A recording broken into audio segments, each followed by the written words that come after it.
Welcome to another episode of Two Ales and Hockey Tales with Wally. And today I'm so excited to have on a 39-year-old from Egmondville, Ontario, Canada.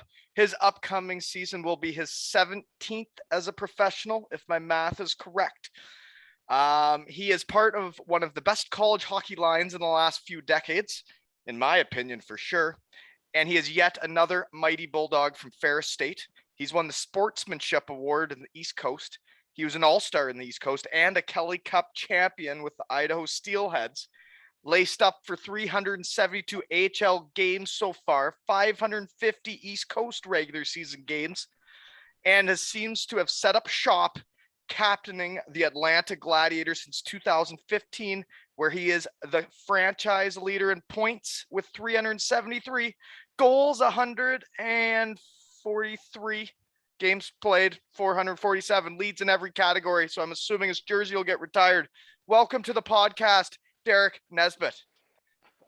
Thanks, Wally. Good for you. Take a breath after that. That was a long one. That was man. good. Yeah. I haven't had someone. I think you might have had the longest career of a Potter yet.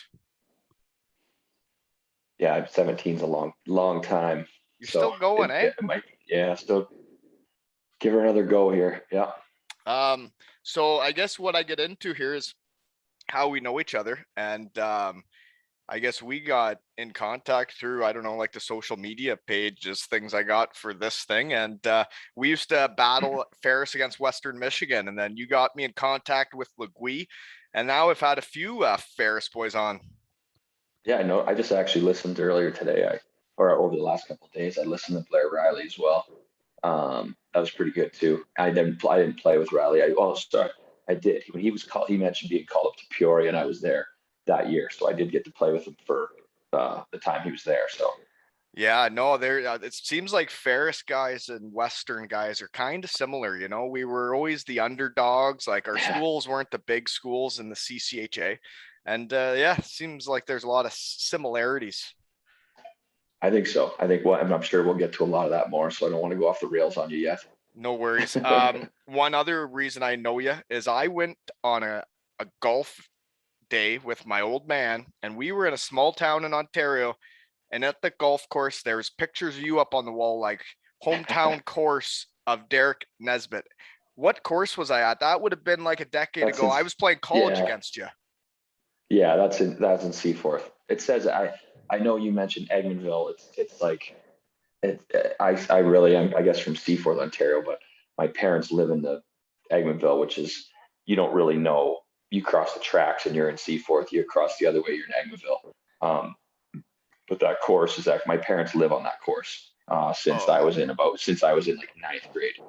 Okay, we've lived on that. Nice little course. I remember that day because you notice those things when you're playing hockey against a guy, and then all of a sudden the pictures are up on the wall. Yeah. And then so how big's Seaforth? A little over 2,000 people, I think. 22,000 to 2,500. I think actually one of my last series of competitive hockey was putting out the Seaforth Senior A team. Yes, for sure. Sounds about right. Okay, but the other way we would somehow have connections as well is I'm going to do like an Atlanta week because you're in Atlanta right now. I know that. And also we're going to have Chase Pearson on, and I also had Scott Pearson on, and you've met them through the Atlanta hockey scene, eh? Yeah, I've known them a long time from just being around. Chase, when I first met him, I don't even know if he was playing junior hockey yet. I'm not sure if he had left yet to play junior hockey, but so I've seen him kind of come up gradually through, and I've known Scotty a long time for sure. Yeah, so there's a bit of a hockey scene down there, eh? There is. It's maybe surprising because they can't keep an NHL team, but no, there's a lot of young players around here. It's not, I put together skates in the summer for a group at the rink that I work at as well, and I'll have 20 guys sometimes that are, with the lowest level being 18U AAA for skaters out there. So it's not too bad. It's decent for a good skate in the summer to get a sweat in and keep up with it. So Well, that's good. It's not bad at all. Yeah. So you're down there full time. I guess we'll get into where and what do you do now, but the other reason we know each other, this is really the one I just had a hard time in the intro even talking about. Idaho versus Daytona Beach, Ohio. Yeah. Yeah. Yeah, congratulations. Thanks, man. No, that was not the most glamorous place to win a championship, but we made a good time of it. But yeah, you guys I guess you guys did win on our home ice. Tough bouts for you guys. Sorry about that. We had to live there all year, bud. Well, word was going into the series, you guys were like the team was not in good financial spot. Like I don't think your owner expected to be having to go down to Florida for the conference spot, and then you had to go to Boise. Word was that if we would have went to game 6 and 7, that you guys weren't going to be able to fly. You might have had to bus back out to Boise.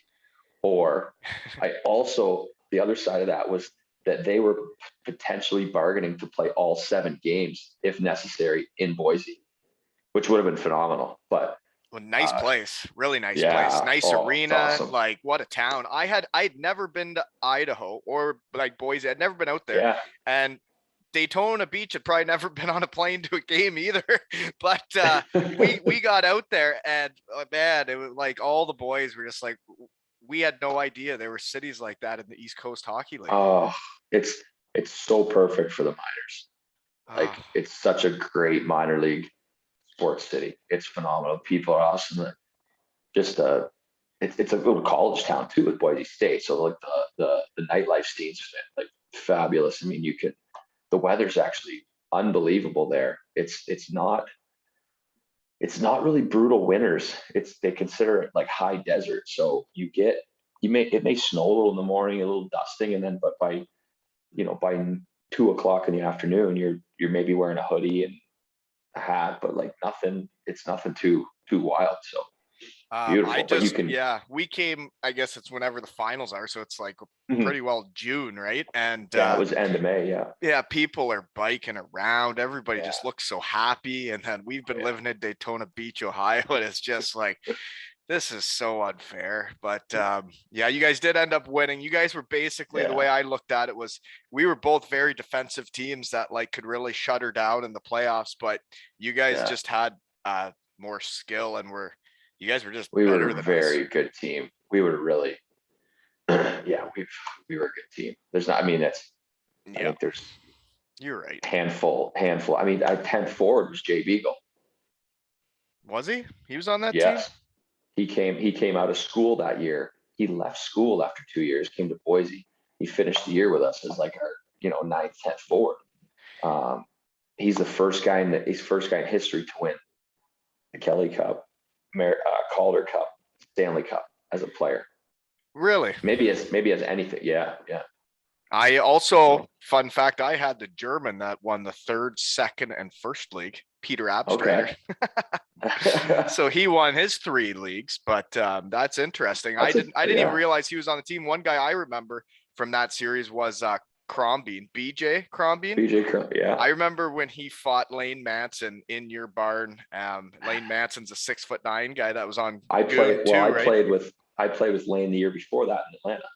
Right, and I saw that, and Soupy, and Berkey. Jeff Campbell, he was my roommate. Goalie, and Berkey. Burkle was incredible. That was the only reason we got to the finals. We'd win our games 1-0, and he was just incredible. So good. Yeah, that was tough though. So, folks, we won the first game in Idaho, and then you guys won the next one there, and then we came back to Daytona Beach, and you guys just mopped the floor with us the last 3 games, and that was that. We were pretty tired. I think Burkle was pretty tired from stopping 70 shots a night. He was good. Yeah. He only played about 1 more year after that too. He didn't play. Yeah, I see him around the rinks the other time because he's a rep for Vaughn goal equipment. Oh, nice. So he's still in the game. He is. Yeah. Okay. So that series sucked for me. One thing I also noticed was kind of funny was yourself and I had the exact same stat line that playoffs and tied Yeah, 7th in the playoffs in scoring. 6 goals, 12 assists, and 18 points. 22 Oh, games shit. played. We were right beside each other. Yeah, kind of weird. Yeah, the Nice. exact same stat line. So That's funny.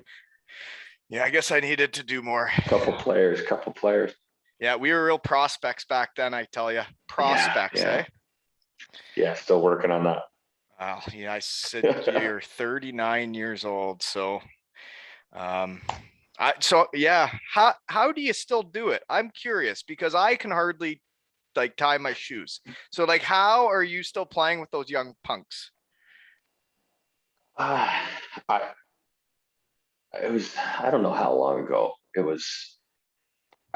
It took me a long time to like mature I understand. mentally, emotion, like just like on the just to grow up a little and realize like what it was really going to take to keep trying to do this. And um, I want to say around 2010, it finally started to hit, and I think maybe just the guys I kind of surrounded myself a little with then, a little bit more with then, just like there was Thrashers were still here, so I was pretty good friends with at the time, like Eric Bolton and Chris Thorburn, both were here. They lived here in the summers. They played some men's league and stuff, and I started skate with them. So I started with them, and we had me and the two of them had the same trainer, and just to see they're absolute animals. Like we were by no means the same players as them, and maybe should be doing some of the same workouts, but a lot of it the trainer really. Um, it was a weird connection where you just try to all of a sudden I trust this guy with my body. I trust whatever they're doing. These guys are going to push me, and I get where I kind of need to get to, um, to see what they do day in and day out, and that made a huge difference for me. And I just started growing, getting stronger. The mental What year side was of it? What probably about 2010 is 2010. when. So that is I guess when I'm looking at these 57 years of professional hockey, that Yeah, is that is around when you start becoming a full-time AHL player. yeah. I mean, I did in 2007. I was my first. I got called up at Christmas to go to Rockford, and then I ended up signing Right. 3 days later for the rest of the year. I scored. I started scoring right away, and um, I mean that lineup there. We can get into that lineup that I was playing with there, but the amount of Stanley Cups on that team is insane. If you look down Okay, that well, roster. you know what? We'll get into all that Yeah, because I'm letting you drive the bus here. So yeah, sure. I'll grab the wheel for a second here. Is then let's go with where and what are you doing now? We've dabbled into it, but you're in Atlanta and you are signed on to I'm assuming be the captain again of the Atlanta Gladiators, formerly Gwinnett Gladiators, right? correct. That changed. It changed to Atlanta actually when I came back here in 2015. It was the first year they made that change. Same Yeah, arena I've and been. everything though. They didn't move or anything. Yeah, no, same spot. Still in Gwinnett. Gwinnett's the county um, that it's in, just in the northeast suburbs. So I came back here, yeah, in 2015. Thought I would. This is just going to take me to what I'm doing now. But Mm-hmm. what I figured was uh, uh, the coach at the time, who was a former teammate, roommate of mine, Andy Brandt, said I can, if you want to come back and play. I said, well, I know you're involved in the youth hockey. Is there anything I could do on the side to make it, to leave money on the table to come back? Because, like to play in this league, like, can I get something, is there something you can find me? And sure enough, I got my feet wet and working with youth a little bit. I got some, one of the rinks in town, actually at the Cooler at the time in Alpharetta, where Chase and Scotty are at. I got involved over there for a couple of years, and then I thought I'd do that for a couple of years, and maybe something more would come of it, and I stopped playing. Well, this is 6 years later, and now I'm still playing, and I'm actually the youth hockey director at the rink at our practice rink in Duluth, which was the old Thrasher practice facility. So with that youth program, I'm actually the hockey director, co-director. So a friend of mine that I've known for 17 years here kind of took on the co-director role with me so I could continue to play. And he'd help me out until, So you're kind of running like the minor hockey there. Yeah, they call it youth hockey. So Yeah, how many players are in that area then? How many players do you got? Well, there's 5 different rinks here. That's 5 different programs. So we have, I don't know the exact numbers, but I know we have a 10U, 12U, 14U, 16U, and an 18U travel team. We actually start house league this week with evals, which last year we had 1 team at each level for house league as well. We actually have a full new 1 more team than we did last year, and all our teams are fuller than they were last year. So the program started to grow after 1 year. Back to, I know it was, again, 5 rinks gets spread out. There's some good players here, but when you're spread out 5 rinks, it's tough to get them all together. So yeah, and that's all like the suburbs of Atlanta then? Yeah.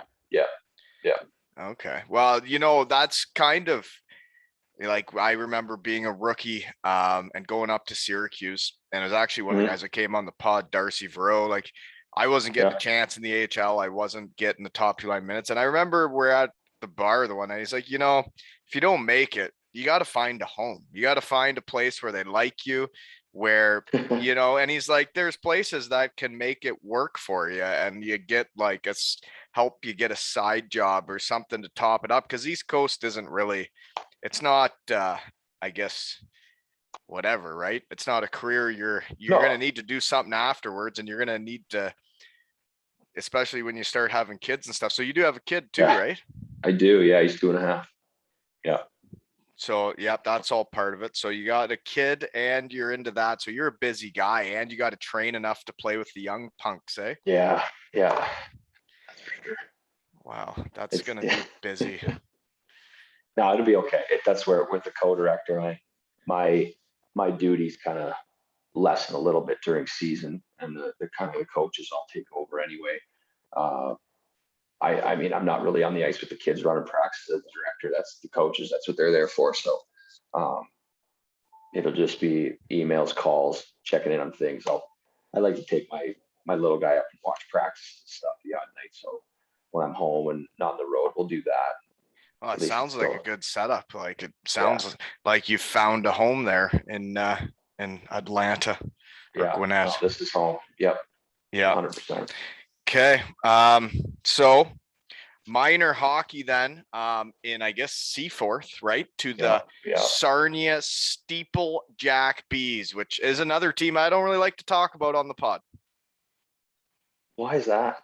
Well, because they beat us in Game 7 of the Sutherland Cup the year after you left, man. The year after I left, they did win it. Yeah. Yeah. That was me on the other team losing Game 7. That's right. That's when they changed to Sarnia Blast, right? I don't even know. I blocked it out of my memory. Yeah. I honestly didn't know what they were called. I just knew there was Sarnia. Fucking Abbots. That's right. Yeah.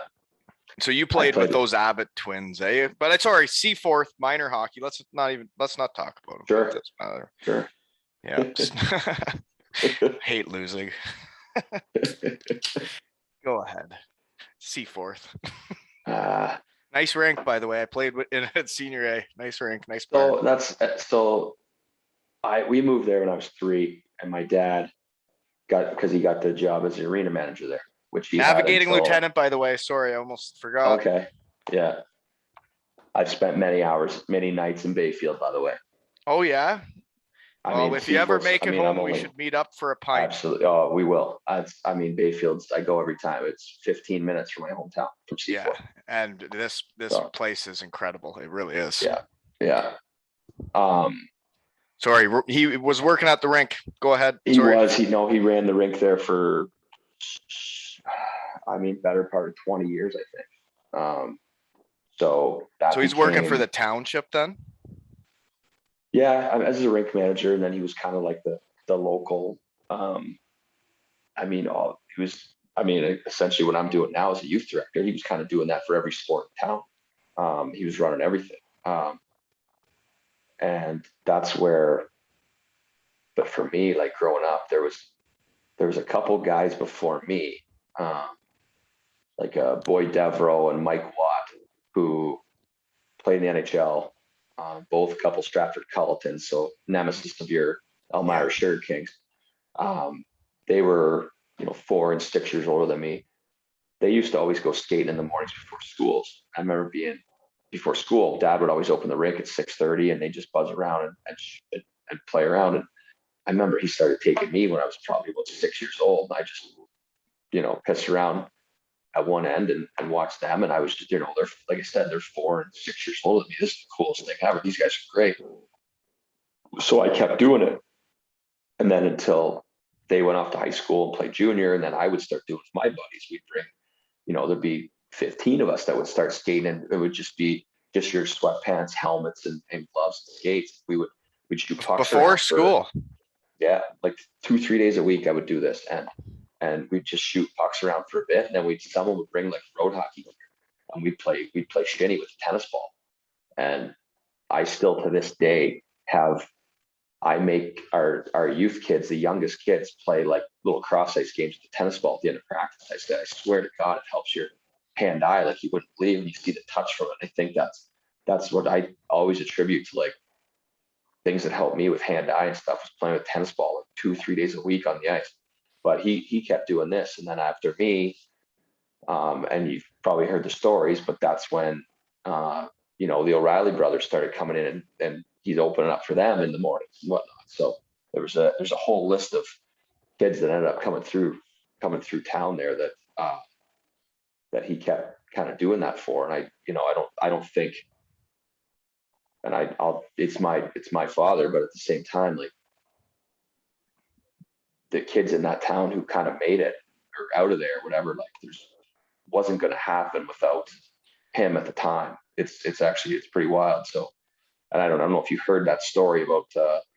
I honestly, I'm kind of newer to the area, and I haven't, but like now I'm starting to realize how close you are to Bayfield and like the O'Reillys and everything, because like they have the beer named after him, and that's how it all started. But no, I'm still kind of pretty new to this area, and I didn't know the O'Reillys until I moved up to Kincardine and skated with them in Godrich in the summer. And like you said about guys opening your eyes to what it takes to make it and training. And when I saw those boys going, I was like, wow, I knew I was borderline not doing enough, but now I know I'm really not doing enough. So, and I heard Welshie's episode, because I know Welshie too. And I've known him a long time, since he was a youth player too. So that whole crew, I'd skated in Goddard with them a lot too. When I'd be home, the odd time, but I've known Ryan since he was running around the rink in diapers. Yeah, literally, and that's when, and like I said, I don't know if you heard that. I don't know if you heard that story about his mom donating her kidney. That was to my father this past year. So it was a big story about that, and they're actually. You're saying the O'Reilly's mom. Just gave your old man kidney, who had bad kidney disease, was on the donor list for a while, and she ended up being the match. She came forward and got tested and everything. And how are they doing now? Oh, totally fine, 100%. Like never better. My dad's been golfing for the last 3 months, and he had this surgery in like February or early February, late January maybe. Wow, this is awesome. I look forward to this shit all day, because I never know what I'm gonna hear, but that just warmed my heart. That sounds that's a bunch of great people helping people.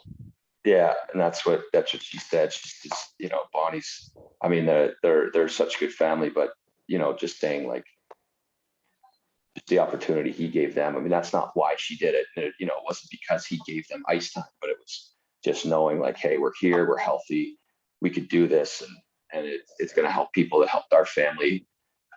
And so it's pretty cool. You'll be able to Google that pretty easy and find it with that last name with O'Reilly, but it's I guess I get my research team maybe wasn't on it enough, but it's been pretty busy No, times around here. But no, that's it's awesome. That's awesome yeah. that I just heard that on my pod in my shed. And no, that's great. It's awesome that your old man's doing great, and Yeah, that she's good too. Yeah, they're yeah, both great. no, Yeah, that's awesome. And I could tell they were like good. I guess the kids were good when I went and skated with them, because they let me yeah, come out with them. They, they let me keep my stuff there. They never, they seem like good dudes, and the way they trained, I was like, yeah, wow, good thing yeah. I'm in the EIHL and not going to training camp with them. Okay, well then you do go to Sarnia Junior B. I think that's where we're at now, right? Yeah, yeah, yeah. And you guys, I don't know if you must have been pretty good if they win the Sutherland Cup the next year, but how do you get recruited and everything? How do you end up in Ferris, and how does your Sarnia career go? Sarnia was good. I got there. Sick barn too, eh? So yeah, the one you played in, I played in my first year. The second 2 years I was there, we played where the Sting did. And then the year after I left, they went back to the Brock Street Barn downtown, which was awesome. That's a cool old junior rink, right? Like, It other is. than I It's blocked it out of fun. my memory, but like it was That's still a but cool that's old barn. but being from Ontario, that's like that one's up there with like Stratford and those Stratford's, rinks, yeah. like Oh the yeah. William Allman, and that's what to That's me that's junior on par hockey. with that. Yeah. In Southern Ontario, that's like the old Chatham Arena, like those just not shitholes, but like just character, right? Like Yeah. that's Well, exactly what you think of. what just made me think of is when I came home, and after I got gained an excessive amount of weight, and I've been home for a couple years, and I needed a reason to try and lose weight. I needed a goal, and I was like, why don't I try and play 5 games for the Ripley Wolves? Yeah, Getting out and playing games. I met a bunch of people in this area that I'm still friends with. And then to go play in all those arenas around here, like Midwest Ontario, and like it was oh hilarious. And there's so much character, like the Durham yeah, arena, like oh it was so fun, man, but it was hilarious. It was fun to yeah, go back to it. that would take you back. The nostalgia of it would be really cool. I'd be the same as you. That'd be awesome. It had been a long time since my junior B days, and I felt like I was like, by the end when we were in the Oh, finals, and like there were people wrapped around the arena when we show up for like just to go get ready. Like there's people lining up in Ripley, oh, Ontario to get into the arena, man. It was oh, crazy. oh yeah, with flasks in their jackets for sure. Oh yeah, that's that's Oh home, yeah. man. Yeah, no, it really is. Yeah, no, it was really fun, and I'm really happy I did it. Okay, so then I got sidetracked again. Yeah. Shoot. So going like, how did I? You wonder how I got from Seaforth to Sarnia? Is that what Well, you're asking? well, yeah, yes, why Sarnia? I played in my Bantam year at home. We ended up winning the regional silver stick and international silver stick. And I was in, we were a smaller town, so those were in Watford and Forest, which is like the next towns over from Sarnia. Um, Doug Cayley, he was the president of the team in Sarnia. He was also one of the chairman of like the entire silver stick, like him, the Cayley family kind of like, I want to say they kind of founded the silver stick tournament. Well, he was at all those games and I was scoring a lot. Like it was MVP of both silver sticks, and you know, you know how it was when we were that age. Yeah, we were tearing it up, and Yeah. it wasn't. What's It was Seaforth? easy Is to that see. B or A or what is it? Like C, So it's like Kincardine, maybe less. I think it's one less than them. I think they're B. We were like double C. They might have been C. We were double C. Yeah, it's like, um, but I got in. I don't know if it was like this. Well, it would have been. I'm a year older than you, so all the junior teams, all those junior B teams, right? They have those summer camps, mini camps, and they're all different dates. So I was going to tons of them that summer, and I got invited back to I think every single main camp, which are all the same weekend.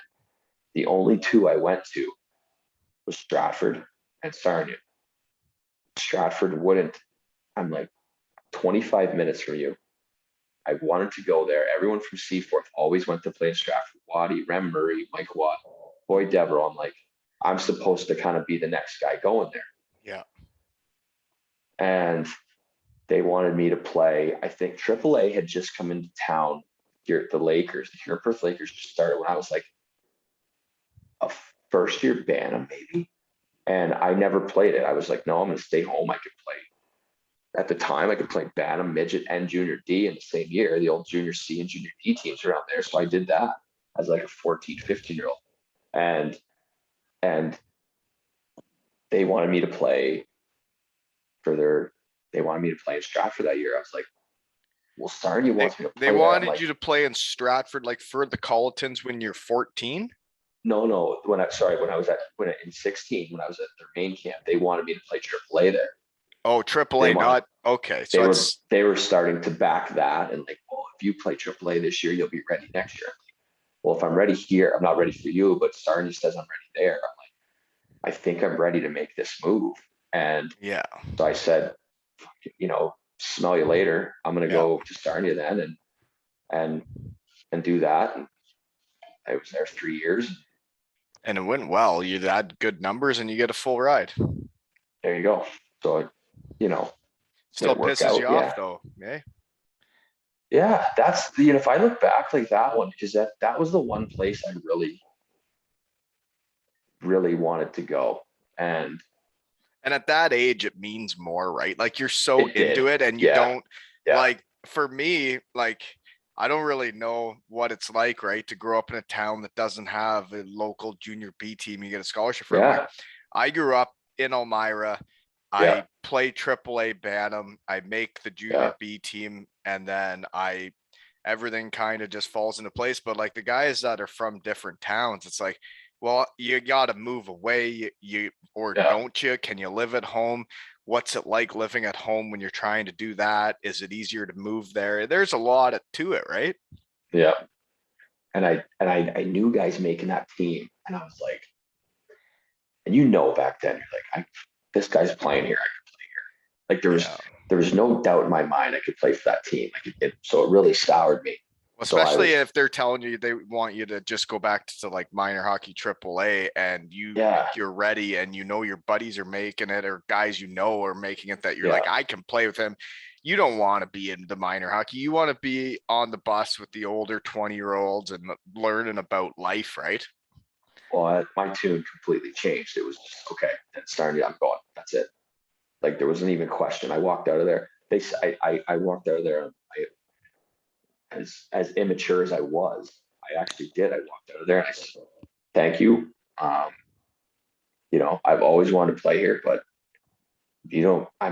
You know, I will not be back here next year. I'm going to go to Sarnia." I told them, and you know, I said maybe see what happens, but that's where I'm headed. And thank you, no thank you. I'm out of here. So, yeah, that was it, and I don't regret that decision at all because we said I got to go play with some good team. The first year was we were a very good team, not very well I'm coached. actually really glad you weren't in Stratford because you would have been there. You Yeah. would have been there like when we won it, and they were a good team. And if they had you too, that Right. would have been a problem. So, thanks, Colletons. Way to go. Good cut. um, so yeah, how do you end up choosing Ferris? How many other schools are sniffing around? And I find it interesting. Like Rob Collins is in the Yeah. junior B loop, and like my team had like 7 scholarships, and there was a bunch of scholarships out of junior B around our area of the world, our hometowns. And now it sounds like that's not really the case. And I wish they were still getting scholarships in these leagues. No, I agree, and I don't think there's a reason it shouldn't be. It was right. I went to Ferris, but it was I'd say the 3 main ones was Ferris, Miami, and Bowling Green. So I was very set on wanting to play in the CCHA Why is because that? again, it honestly it goes back to the guys from home for me. I had, like I mentioned, Ram Murray, Mike Watt, both went Stratford, Michigan State, Stratford, Michigan State. So there was no question. So again, it kind of goes to this one. I was like, now I'm pissed off that Michigan State didn't want to be right. I was just like, okay, they were my squad. That's how it was.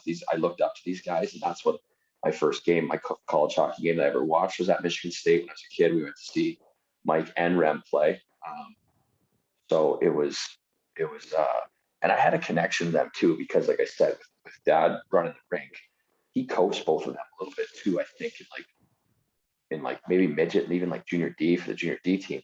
So I was a huge, like, just a rink rat, huge little fan, and just a huge hockey nerd. And I mean, still to this day, but so I was obsessed with wanting to go there. And then I started getting a lot of, and I mean, you think back then, right? And being the same age, like, if you got a message from, or a message, a letter, it was letters, right? Like this is 2000, this is 99. It was mail in. Yeah, it was mail. Yes. It came in an Yes. envelope, and it was like a pamphlet of like what people was. like going. It was pictures of people Yeah. going to school and like a letter. Yeah, we're interested in you, and Yeah. like, here's our number, because they couldn't call you, but they could send you, mail.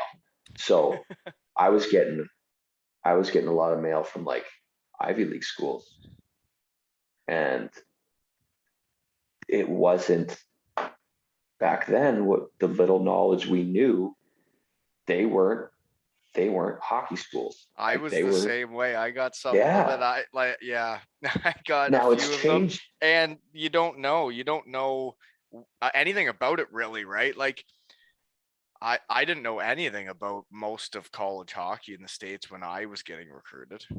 I knew the CCHA, and that was it.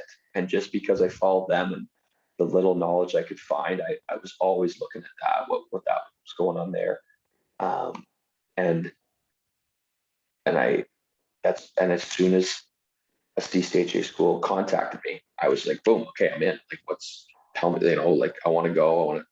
So those are the three. I did visit Bowling Green in the summer.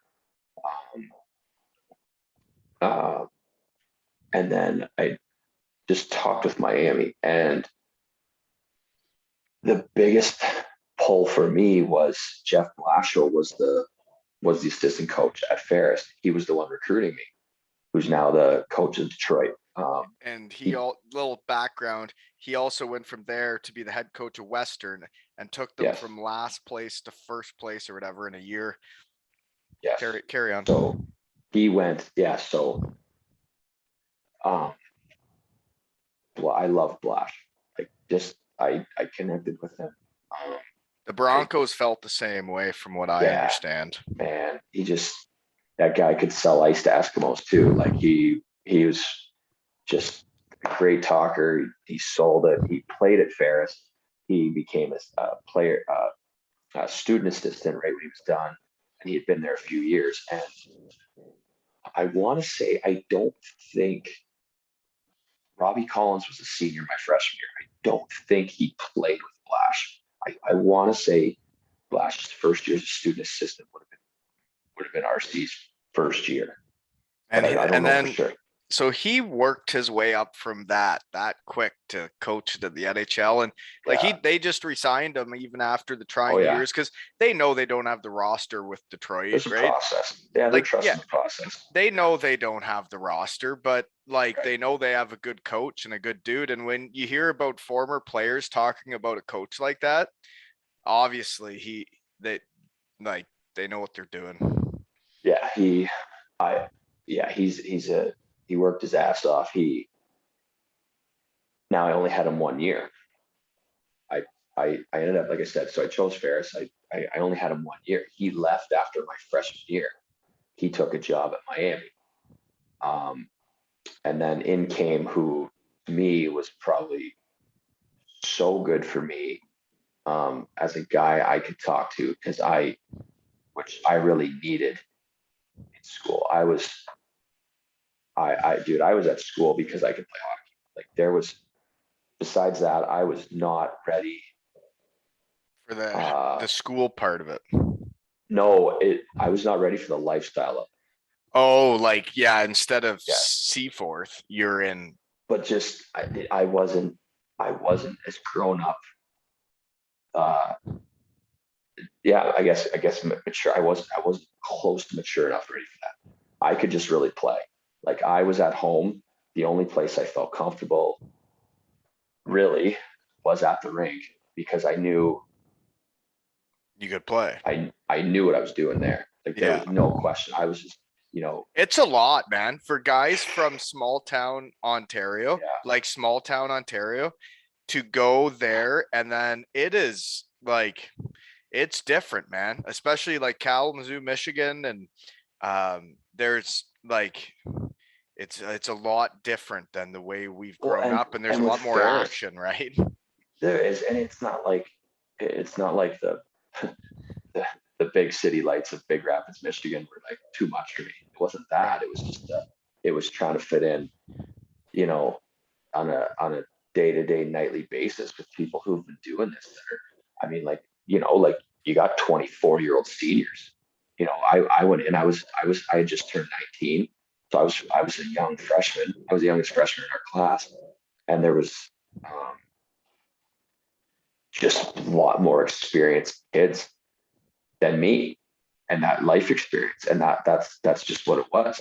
And, like, and again, that's where I just like, hey, just, is it the weekend yet? Can we play games? Like, this is the only time, like, I was like, you just tried so hard and you look back and you're like, holy shit, that was so stupid. Like, just should have just shut your mouth and it wasn't, but tried to figure it out more quietly than, and you see the kid. And I'm 39, so I play, dude, I'm playing with kids born in 2000 now. Like, talk about tryhards. Like, I'm just like, I feel for them because I'm like, yeah, I was that.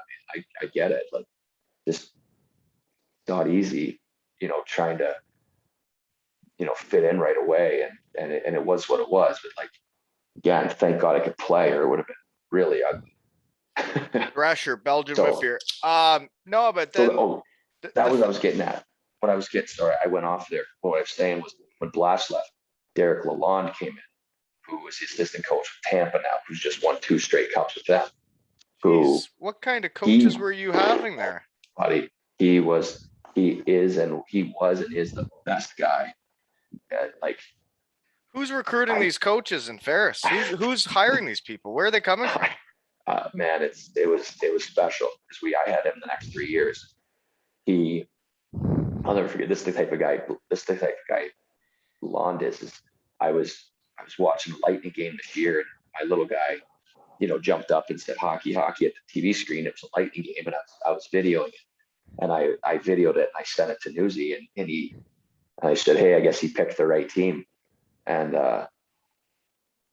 he writes me back at intermission, like you talk to guys in the NHL, like these guys at this level, like you might hear back from in a week or two. Yeah. This guy writes me back at intermission of a fucking NHL hockey game that he's coaching. I was like, just that's the type of guy, right? Like Yeah. that, just Hopefully they don't get special, mad they special heard human. that, right? But yeah, like, yeah, that No, he won't care. that's good. Like, but like the guys that, yeah, you reach out and you hear back right away, or that like they're not, yeah, sitting on it going, oh yeah, I gotta No, respond to him in a few, no, and that's him and Blashill. That's the both to this day just good for sure. people. Yeah, yeah. That's Know good. where they came. That Just they sounds know where they awesome. came from. Know where they came from. Type guys. Like it's awesome. That Just very lucky with that. Well, no, you are lucky to have guys like that. So which coach was it then that puts together the line of Kunitz, Legue, and Nesbitt? Because we haven't really talked about it yet Yeah. at Ferris. Like that line was just very upsetting for the Broncos. Man, I remember this. I remember it too well because um, the first weekend of the year that year, we had a out of conference against St. Cloud. And I don't know if we tied one of them. I don't know if we lost the other or won one, but I was playing second line. Um, and Cooney and Legue were playing together. I was playing the second line. I think I might have had like 1-1 that weekend. And believe it or not, like this is gonna sound ridiculous. Cooney didn't have anything that weekend. And it's not like he didn't have chances. Like that's not, but uh, he, I remember he asked me that next week if I'd ever played right wing before. What were you playing And before, center? I was playing left. I'm a left shot, so I was playing left side. I was playing right behind him, which is part of the reason I went to school there. I was like, my dad was really smart. He was just like, he goes, look at the depth charts of like, see what left wingers are going to be seniors when you're a freshman. Like, where do you think you could play right away? And that was the thing, is that I ended up playing right behind Cooney my freshman year, and I got to play power play with him. I think it was my freshman year, because I know my first goal was on the power play, and it was from Kunitz and Collins. It's a solid And unit. yeah, right. And the other two guys on it were Troy Milam and Legue, two freshmen. And so Fun fact is Rob Collins, if people don't know, he was a former Potter. I don't know which episode, but he was my favorite mhm. player. He was the guy that like you're talking about those guys from Seaforth. He was my guy, but he actually got cut from Waterloo. So he Mhm. ended up in Elmira because he got cut from Waterloo and then becomes Right. my favorite player. And I see him go to Ferris and then I see him go to Germany. And I Yeah. was just like trying to follow him too. Yeah. Yeah. That's good. I mean, I look back now, like I don't know if I've realized, again, I didn't realize anything at the time, other than I was playing hockey in college and doing well. But it was like he he was fucking good. Like to see to see how much better he is, just to look back now and realize, like, fuck, he was so much smarter and better than the rest of our team. Like, as a senior, I got to play for the 1 year, but it was special. And I wish I knew enough He at the was time to crafty. There's realize. no doubt. They're like, Yeah, yeah. yeah, he And he had did. He came up with shit that you just didn't. Yeah, I hadn't seen before, right? And as a kid, yeah, that's young. I think I would. I think I figured it out as like a Pee Wee when he was like a junior B star or something. And man, you see a guy just run the show like that. And then Brandon Dietrich, if ever he's gonna come yeah. on, we don't know yet. But guy gets me to Germany and now he's scared to come on a podcast. Okay, sorry, I got sidetracked again. No, it's good, but that's where, like, and with Robbie too, like that's where I listened to the pod. And again, like, it's cool because I asked you for his number. I said, hey, I'd love to just say hi to him and just kind of text back and forth a little bit. But listening to the pod, I was like, he sounds exactly the same. And like, he was, and you know him well, like, he's got a wicked, like, cocky arrogance to him, right? And But but funny. it like but It's it bothered it but it like it didn't hit me well back then, because I was too immature to understand and like the jokes. And like, I that thought it was like, it was like I wouldn't gonna take stuff very well. And but now I'm like I missed out on that banter, because now it's just like I appreciate it now because it's the same. And it's it took some time to understand and get to know yeah, the yeah. it would. And it probably didn't take me as long as whatever 25 years, but like I would have realized that later. But hearing it again after so long, I'm like, the same fucking guy. At times I thought I was like, oh, he's here. But like, if you didn't have a little bit of swag to you, you weren't gonna be that good. Like, When like, that's what you what I found about doing a podcast is the guys that really made it, the guys that like yeah, were as good as they possibly could be, were the ones that like. You can call it confidence, you can call it arrogance, you yeah, can call it whatever you want, but like deep down, like they were so confident in themselves and like or That was sometimes. the edge. Yeah, that was the Yeah. edge he had, though, right? Like that was They his and mental those edge. guys that do it, they have that, right? And like, Yeah, but for him to not have been like a full-time NHL guy on the top two lines with, I just I it's like he was so good, man. it was just he was wrong. He was wrong era. Yeah. Oh yeah. That's. I mean, like a lot of us, right? Like it was he. Uh, I we can get into this probably. I'll probably go back this with myself a little later once we get to it. But yeah, he. Like I said, look back now. Fuck, like I needed. That was probably the difference. If Me I too. had some of that like swag and that fuck you mentality, like I that might have got me over the edge that And I didn't I have, right? find So for me that it was weird for me because in junior B I had it. I grew into it. By the end of junior B, I really had it. And mhm, then I went to college and I didn't have it at the start. And then I yeah, grew into having it again. And then I was like, yeah, I got this. Then like I'm yeah. gonna do it. And then I lost it when I went to pro, and I lost it so severely. It wasn't until I went to the second league in Germany and I was like, I can do this. I can do this. Yeah.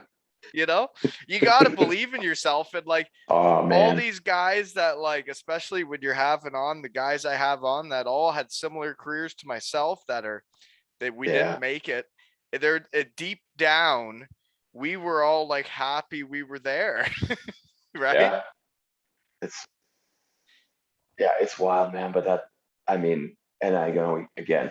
We said this. We were going to go off the rails a lot, but goes back to that. Then that We only have with Cooney. 17 years of Anyway, pro to go through. yeah, That's I all. know. Fuck, we're Yeah. still in sophomore year of college. No, Cooney and I remember him asking me if I could play right wing. Yeah, sure. Yeah, of course I can. Like never before, but whatever. Um, The guy asks and something then like like, that, he's going to tell the coach, and then you're in. well, the next day of practice, I was me, him, Legue, and I was on the right side. And that weekend, we played at home against Bowling Green to open up the CCHA, and I think we scored first shift. Cooney scored for me and Legue, and I want to say we went on to have, I got quick math here. We might have combined for 24 points that weekend in two games. We beat them 10-1 and 8-1. And Cooney had 10. And I think me and we both had like 6 and 7 or 7 and 8. Like 6 and 7, I think. That's a wild weekend of college hockey right It there. was fucking, there we go. Here we go. This get on the rocket ship and ride it. Like it was, Because people don't get that in like a season a lot of times. no, it was, and we were, man, it was every time we were on the ice, we had a fucking scoring chance. I swear. When I know we played against yeah. you, and I remember we tried all sorts of shit. We had a guy that would chase around Kunitz. And then we're like, that doesn't work. Who And was it? it Lucas Drake was the one that was supposed to stay on him. Yeah. He just skated around. I remember him. Yeah, if there were no boards, he may never come back. Oh, he was a good dude. Just He grinded, man. He worked hard. He was a Oh walk yeah, on that worked his way into a full scholarship. That guy yeah. gave her like nobody's business. Could And like you just like, fly. but back then Kunitz could literally run you over, go top corner. Like the guy was a man playing with children, and I was one of the children.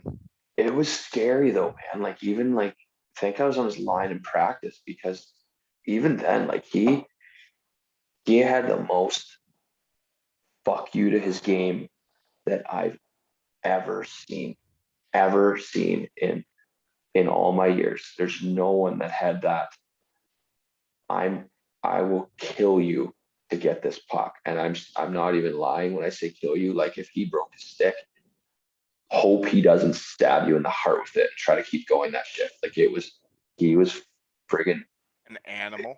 yeah. Can I say that stuff on here? I didn't even ask you before. I've said it a few times, but Yeah, oh yeah. No, dude, he was yeah, no, I remember he was what you're gonna say mean. about that though. Like, is I remember one of the ways I know you, and like I don't know if Sarnia would have done this, but Elmira had team trips, right? You would listen to the Legue episode. Yeah, We went down to yeah, watch you guys play, And that game, like you're learning, right? You're playing junior B and you're watching a college game you're going to be playing the next year.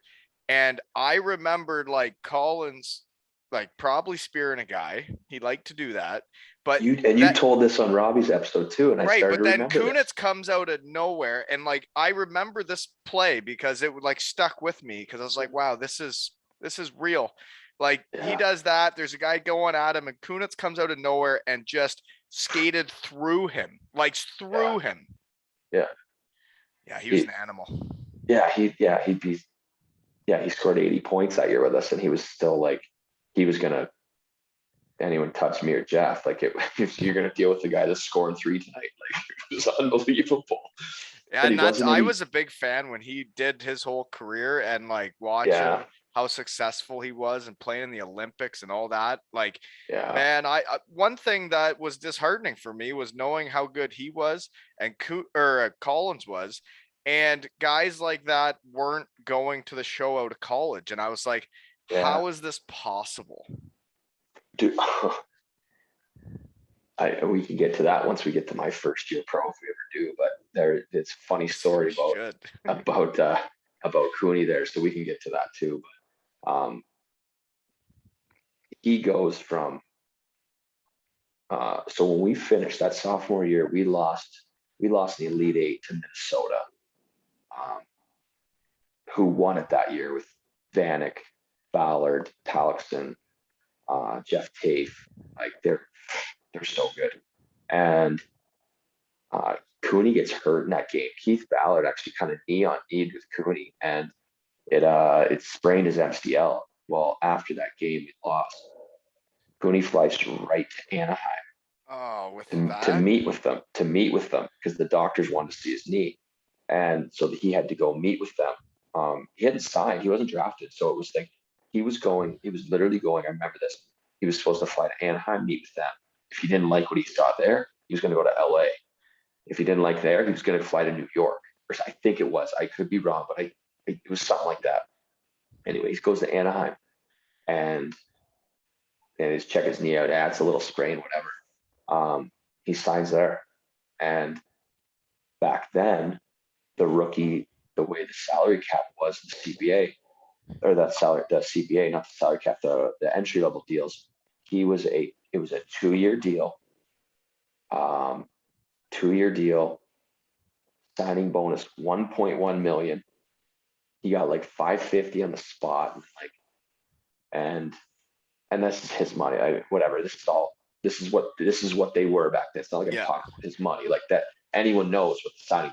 I know lots of guys that back before that lockout, their signing bonuses were outrageous. Right. There were guys in school not leaving school early because the signing bonus was 550. It's like, that's half the fucking, like, I'm not leaving for half. Like, what? Imagine like right now, guys are Connor McDavid, the signing bonus is whatever. It's like 285. It's like, no, I know that's the max. And it changed. It was right when like I was leaving college. It changed. Yes.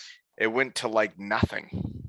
No, and we can, that'll be part of this conversation, I'm sure. Okay, so you know what? Do you have more to go with that story? Because no, but anyways, he signed that ticket right from there. But then he had a hurt knee, right? That all. He did. So he stayed with them. He stayed out there because they wanted him to just kind of rehab. And that's the year they lost to the Devils in the finals. Anaheim did. So he got to be out there the whole time they went to the finals. So think about this. This guy wins 4 cups, wins an Olympic gold and the World Championship. His first year leaving school, not first year, the minute he left school, he got to watch the Anaheim Mighty Ducks go to the finals. So that was a pretty cool, it must have worked out pretty well for him to see how that all worked right away. So it is interesting when you see other people do it and you start believing you can do it, then things happen. Okay. Random questions now from some, I guess, former teammates here at Ferris is, what would your choice of footwear be when it's snowing in Big Rapids? Mine? That was the question. Did you, I don't know, what were you wearing when it was going to snow? I probably just wore flip-flops all the time. I think Really? it You did. I did think it too? did. I Yeah, did you I had too? to bet with my college roommate. He was gonna bet me, I forget how much, it was a couple $100 if I could wear flip-flops the entire winter. Yeah, I might have. I might have done that because the walkways between classes were all like shoveled and stuff. So I could, as long as I stayed on them, I was okay. I remember that. Who had? You're not gonna tell me who asked it. It's Okay, next question. okay. Center ice, NASCAR, or the Rock? That was the other question. Oh, that's That just a sounds like yeah. things you like to watch on TV, maybe? No, that was the names of the cafeterias. Really? I thought the Rock was the movie. Yeah, I know, right? No, it was probably that would Good be the movie though. probably I'd probably go with the Rock Cafe. These are the three cafeterias in Big Rapids for the That Ferris was State three. Bulldogs. That was the three we would go to. Yeah, yeah. Oh, it depends though. Yeah, that's a tough one. So they all had different things, eh? Because I remember the cafeterias at Kalamazoo. There's one that would serve pizza every day. There's one that wouldn't, you know? Yeah. No, they're yeah, yeah. Rock. Yeah, And probably the Rock why the Cafe. Rock? More breakfast was always there. Breakfasts are good, yeah. Hash browns and whatnot.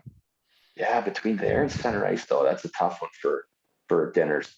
So that was yeah, Okay. tough go. I don't know. I don't have one specific Okay, fair enough then. Moving on. We better get into these 37 years of professional hockey now. Yeah.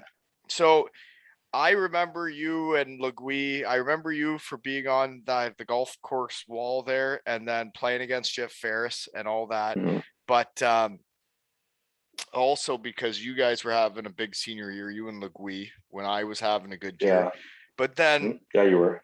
but like when guys, you see other guys that are good hockey players and you like respect them, and then you see where they head out of college and where they go to. You went to the Bossier Shreveport Mudbugs. And I was like, huh, why is he going there? So I got to tell you. So that was back to senior year. You get 40 points and you go to the Central Hockey League to the Mudbugs. So 0405 was our senior year, your junior year. Lockout. The dreaded full year lockout. Yeah. So, okay. After my junior year, when you couldn't sign with anybody and you couldn't leave school. yeah. Okay, I got a degree now. It's fine. So I had the personal connection to a lot of people and the head coach there. Is Brett I'd known Smith one of them? Was he on that team? He was there. He's a class ahead of me. And then Jason Basil, who was in Collins' class, was there as well. And the head coach there, I knew their captain, I knew their goalie, I knew their head coach, and it all kind of goes back to a hockey school that was started in my hometown by former NHLer Dave McElwain, who's a legend in Germany. Played 10 years over there in Landshut and Dusseldorf. Yeah, he's a German legend. Really? Played 10 years in the NHL and he played like 9 or 10 years in Germany. He's from Seaforth? He is, yep. So all these guys that were in Shreveport at the time had started working this hockey school when I was like 9 years old. So that one of the main instructors, his name's Scott Musket, he was the head coach in Shreveport. Well, he went from, he's from my dad's hometown in Glencoe, Ontario. So he used to know him from the rinks back there. So he started working this hockey school when I was 9. I think he was at University of New Brunswick then. Or maybe he was still playing junior in like St. Thomas or wherever it was. But for years, I went from 10 years of this hockey school from being an instructor at 9 years old to being a lead instructor with Muskie at 19, 20 years old.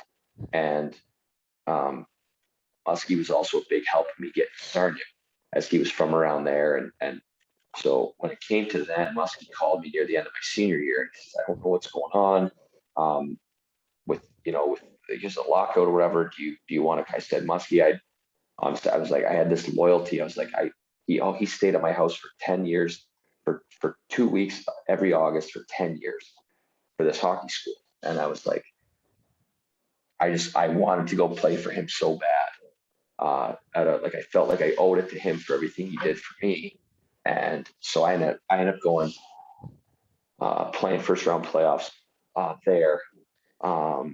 We ended up losing in game 7 in the first round. We probably got upset. But it was a very, very good team. Really cool experience to go and play. Get to play a lot in a big role right away too.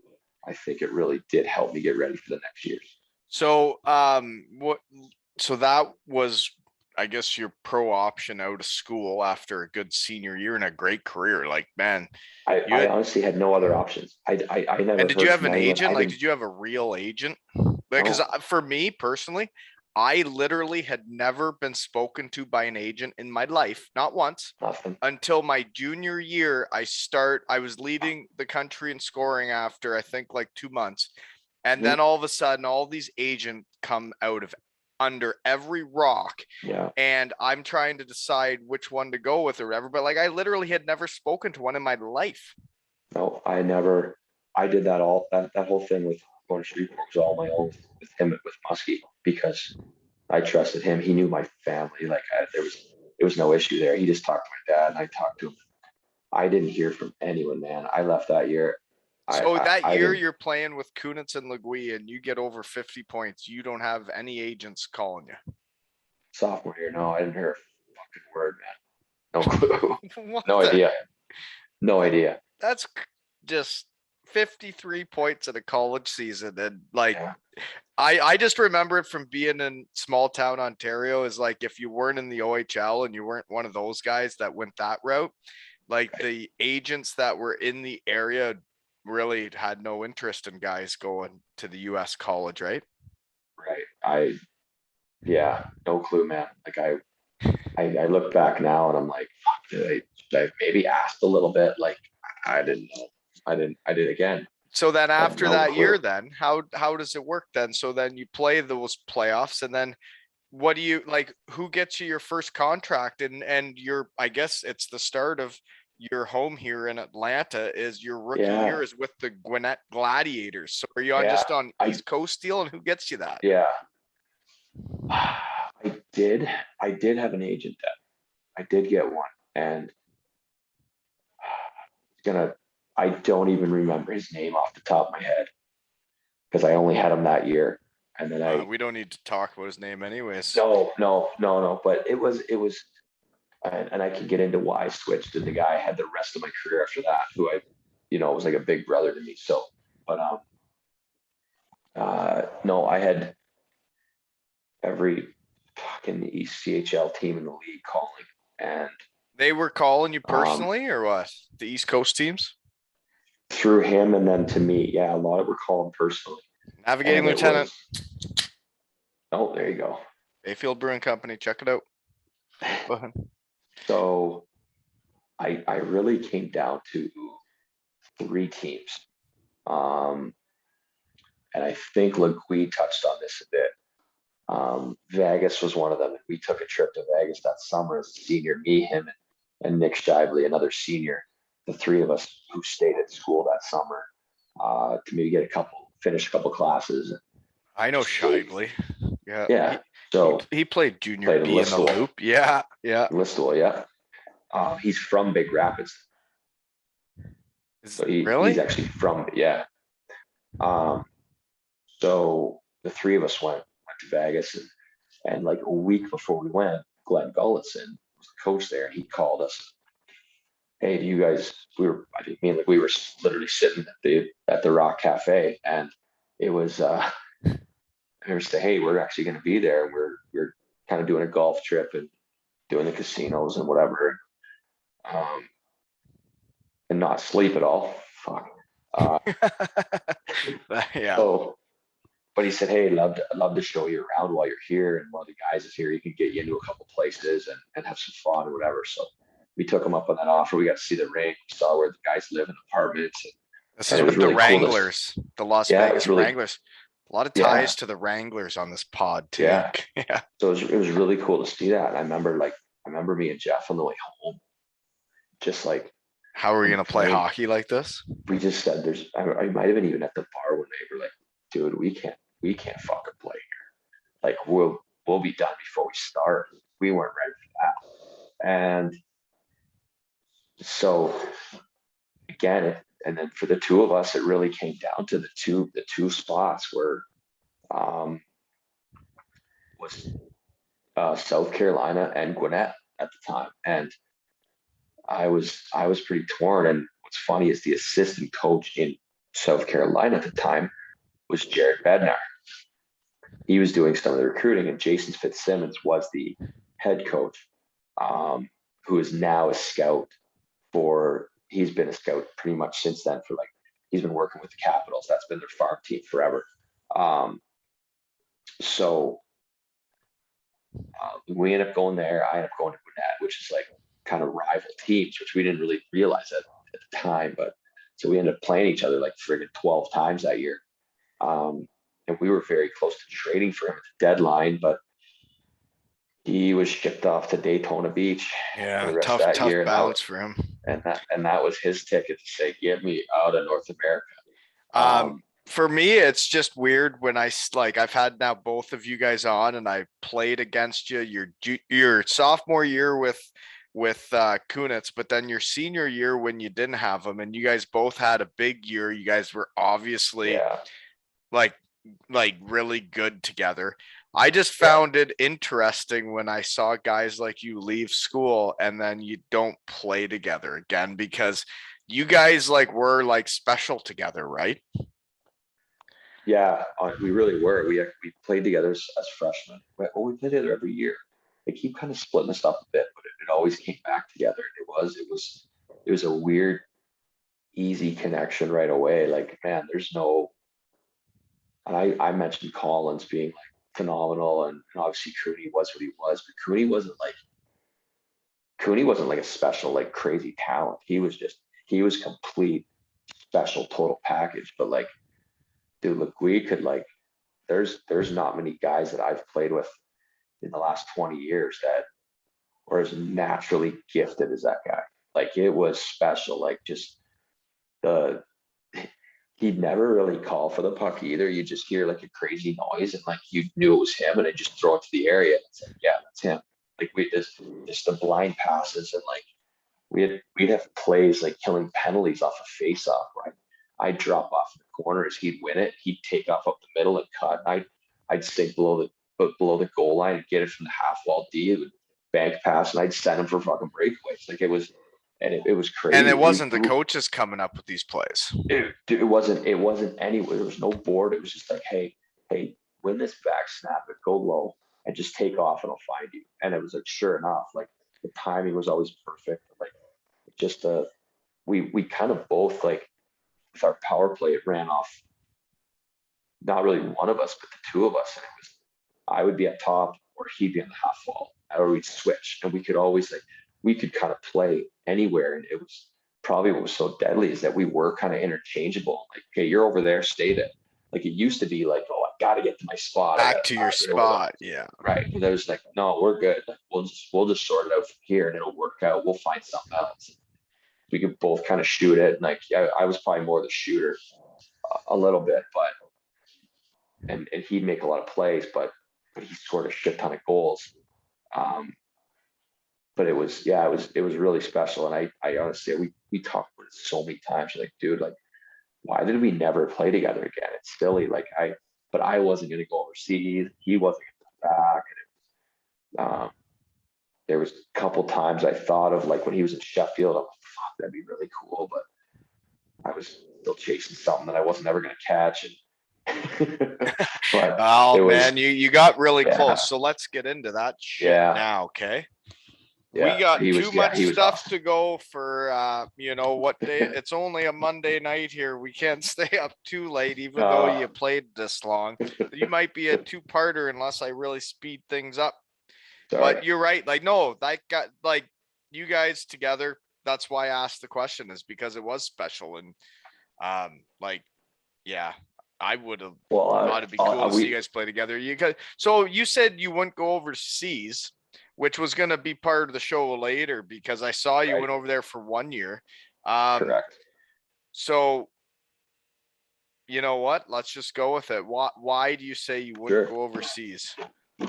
No, it wasn't. It wasn't that I wouldn't. I was, man, it was just still chasing it. Like you thought you could still make it. Yeah, I know. I mean, I obviously with the taste of it. My first year in Atlanta, in Gwinnett, our team was so good. We were 50 wins. We had, I think I was 69, 70 points, like third on the team as a rookie. And we had 11 guys over 40 points. Like we were so good. Our team was unbelievable. We lose in the finals that year to Alaska. I Justin Miser on that team. He was, yeah, they were solid. They were an older team, and then they just absolutely got down to it. They just out experienced us. Yeah, at least you know what it's like. Okay, yeah, that's fine. So at least you know how it's like to lose in the Coast Finals. Yeah. So I'm in first day of training camp, and it's another Western tie-in. We mentioned it before. So second year pro, I'm still in Atlanta. First day of training camp. I get a call after I leave the rink. And I was just traded to Boise. And I was just stunned. I'm like. So that's after your first year you're traded? I was wondering why you went there. Yeah, that was my question was you had a really good year. You had like a point a game in the Coast as a rookie. Yeah. So then you signed just another East Coast deal after a point a game? Yeah. Never got anything else.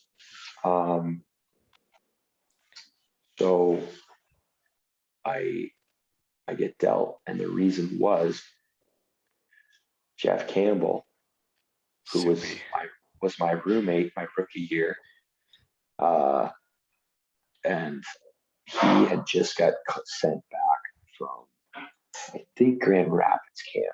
We weren't expecting him back, so you know how the Coast works, like because he had just won like MVP of the league, right? And then because he was my buddy from Western Michigan, and we've actually been chatting. I'm hoping to have him on. He's had hell of a career, yeah, absolutely. Yeah, we gotta have him on. He's from small town Ontario too, Hensel. Yeah, right next to Seaforth. We've kind of played against each other since we were like 6 years old.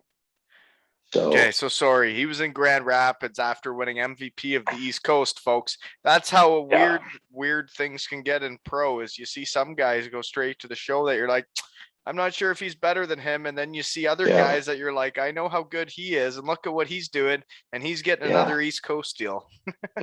So Stoopy, he gets cut from there and gets sent back. Well, MVP, you know how the cap works, the coach, right? It's a weekly cap.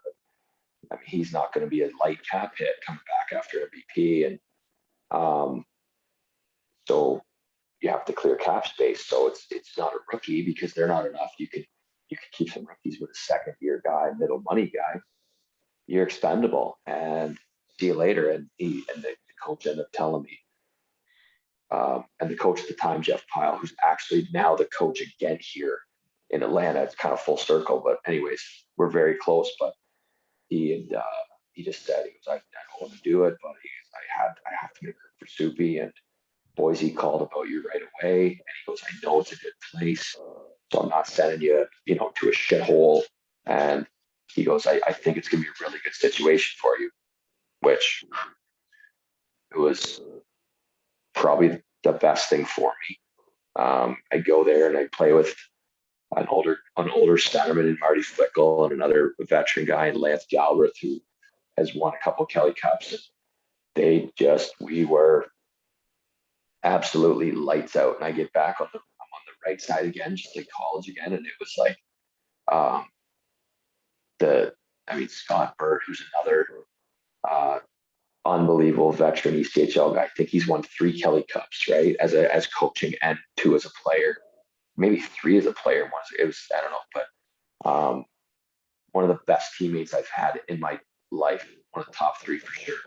But just top to bottom, that team was Derek Laxdell was the coach he's an assistant in Dallas now.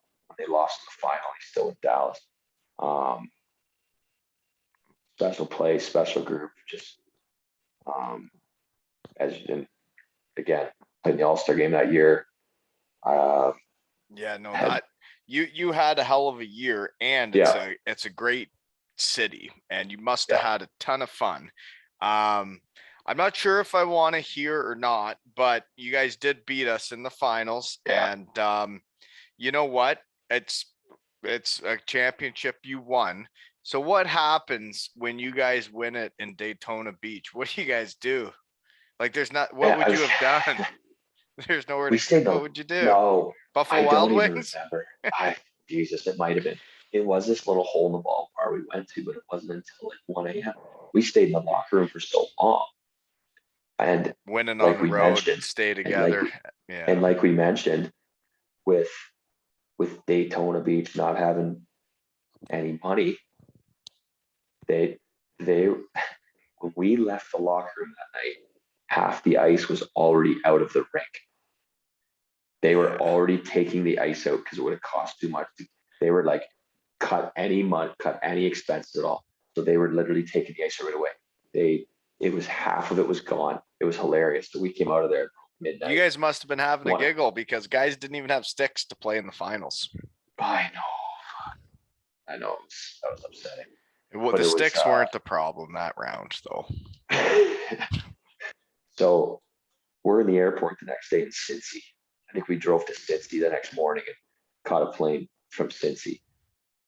And I get a call from Jeff Pyle, coach in Gwinnett.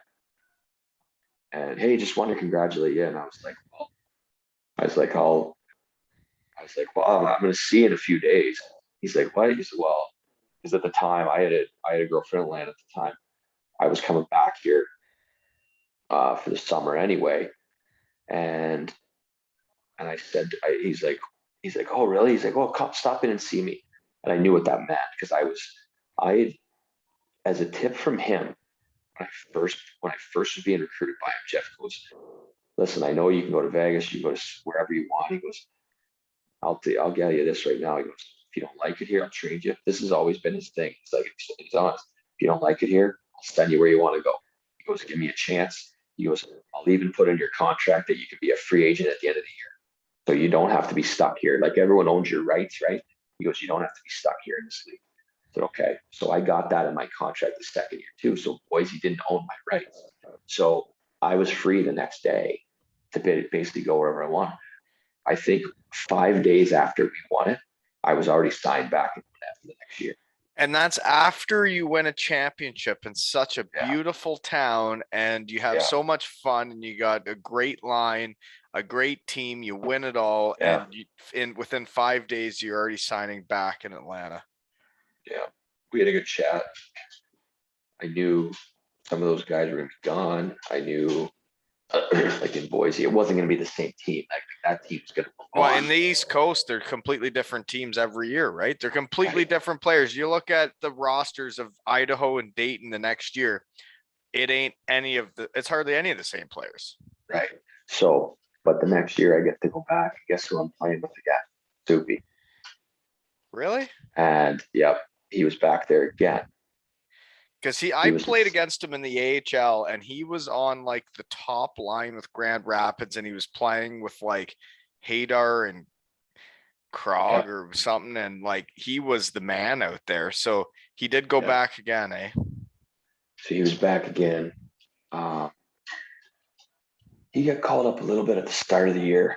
But again, our team was great. We were on a tear. I think at Christmas, I was second in the league with like it's almost 40 points in like 25 games, and I got a call. I didn't go home for Christmas because the schedule. That was cute.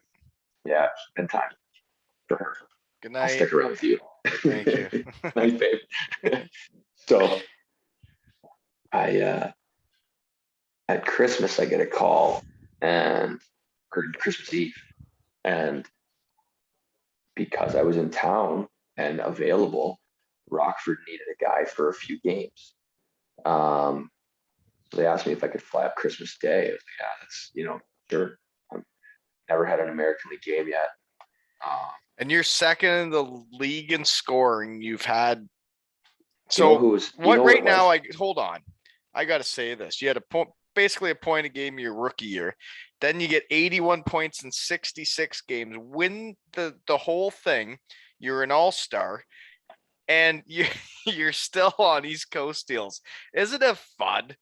Okay, moving on, because that's Yeah. ridiculous. That doesn't even make sense. So then the third year, you're in Gwinnett, and I got you down for 39 points in 26 games. And that is basically you saying, I am too good for this league. Can somebody please help me get out of here?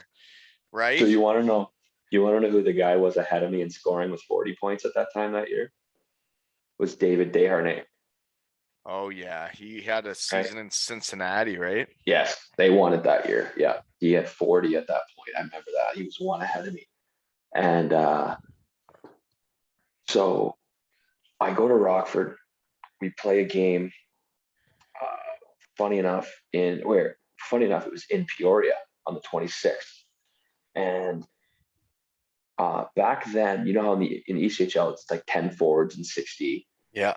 So that year in the American League, you'd only play with 19 guys. It was 11, 6, and 2. I was part of the 2 guys on the fourth line that you had to actually mix a guy in to give them a shift. Yeah. That's no, right, you wouldn't get an actual shift because that would mess up the other 3 lines. Yeah. So why would you ever play the fourth line? Yep. No, I was on that line. So I'm there because I was told by the Rockford at the time, like, hey, we're going to bring you in for 3 games. You're for sure playing the first one. You're most definitely playing the second one. We don't know yet about the third one, but it was 3 games in 4 days. We played the 26th, 27th, and the 29th. And the reason being is the NHL does a roster freeze around Christmas holidays where you can't trade, call anyone up, send anyone down because of fan. It's this thing in the CBA. So they had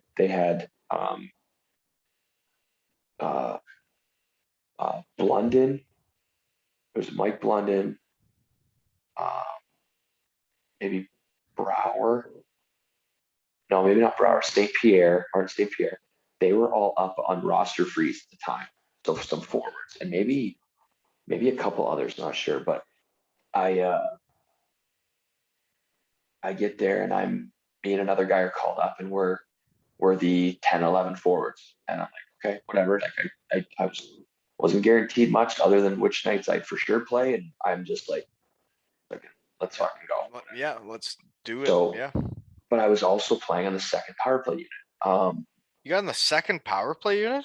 Yeah, the first night. Like I mean, listen, they're without Blunden, they're without St. Pierre, and I think Brower.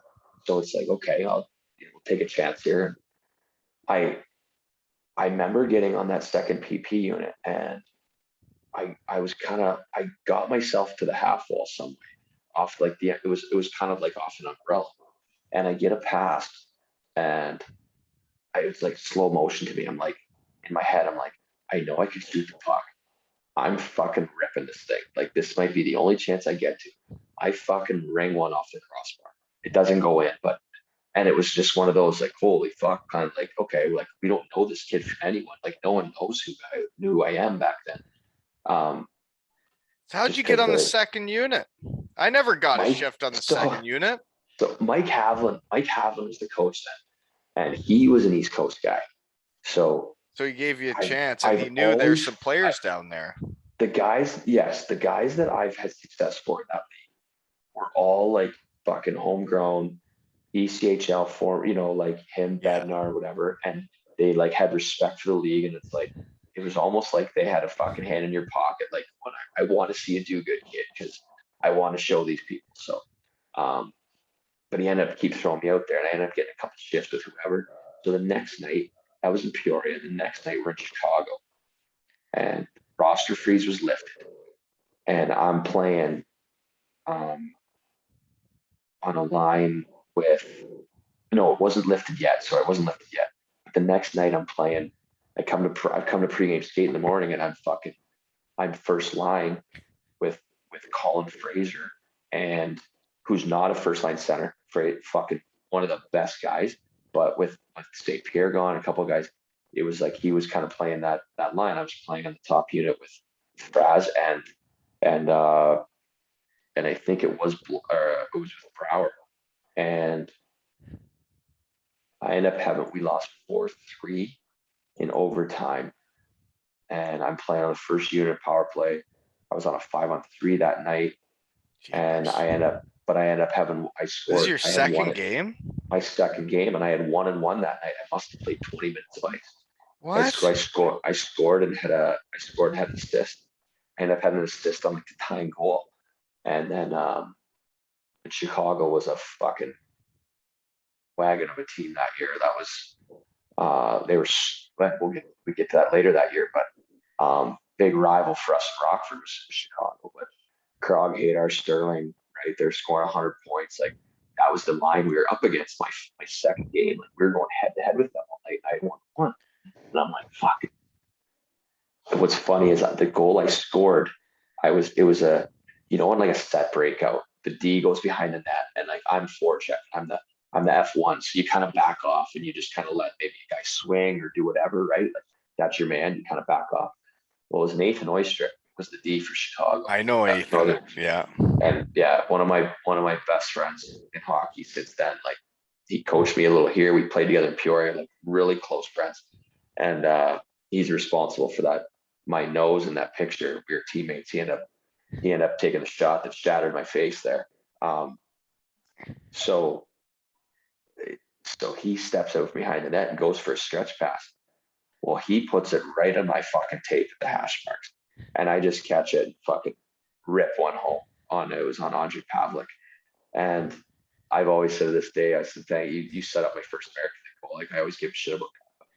But anyways, then so the next day, roster freeze lifted. I'm like, okay, like, am I gonna play this? I'm like, I think I'm gonna play the game 3. Like I'm doing pretty well, like playing a lot, feel good. And the next night, 2 nights later, we're back in Peoria again. I'm playing with St. Pierre and fucking Troy Brower. We're playing first line. I'm on first unit. Well, I shit you not. First shift of the game, we punted in. I fucking buzz in on a forecheck. I cycle one deep behind the back of the net. I beat a guy off the wall and I go to the net and fucking St. Pierre finds me in the slot. They score. That St. Pierre was fucking good too, eh? Like I've skated with him with his big long stick. That guy can play. So me and Marty, we hooked up first shift together and never left each other's side. I ended up moving into that house with it was a house with me, St. Pierre, Versteeg, Brian Bickle, and Mike Blunden. 5 of us. I lived like in this closet in this house. It was I had the best time I was the old guy at 25, right? 3 21-year-olds. And Marty was 24. He's your age. And I was 25. Just a shit show. It was so fun. What did I say? Yeah, me, Blunden, Versteeg. And St. Pierre. Oh, it wasn't Bickle. Sorry. It was Adam Birdie, and St. Pierre. And then the odd time when anytime Dave Boland got sent down, he stayed with us too. So, which wasn't very much. But I played with Marty. I was fucking side by side with him at home at the bar. So you went from the coast. Yeah. You went from the coast to going up there for 3 games. You might play this. Yeah. And then you catch the rye, and then all of a sudden the roster freeze happens and you're on the first line. And like those guys that were playing first line minutes probably weren't that thrilled, eh? Or I guess those were the guys that were up and now they get sent down. Right. It wasn't bad though. We were such a good team, man. It was because that shit in Syracuse, man. There were some times where if you show up and they think you're taking their job, man, they're just not that good of dudes. Yeah, we had a guy. Our old veteran there was Gavin Morgan, who was the ultimate team guy too, like tough as nails. Like there's some funny fight stories about Morgie, but he kind of took me under his wing there as much as, I mean, Cape St. Marty did too, with a lot of extracurriculars, but we we had a good time together with him. But like me and Versteeg are still really close to this day. And a lot of those guys, and no one, it was, I mean, it was common goal, which was very hard to find in the American League. That is the hardest thing. I wasn't there Yes. long, but I could tell that's what it is, man. And I can't believe you've been in North America doing what you've been doing for this Yeah. long, because for me, when I went to Europe, and like everybody has different experiences wherever they go. Yeah. But I had a really hard time with the team side of it, and like the personal side of it, and I had a hard time with it. It's For the being most from selfish like league the in the small, world. yeah, it is. The AHL is the Bar worst. none. It is the most selfish league in the world. It's not a knock on it, but if you break it down, and if I could spend 20 minutes breaking down why, like it's just Navigating lieutenant.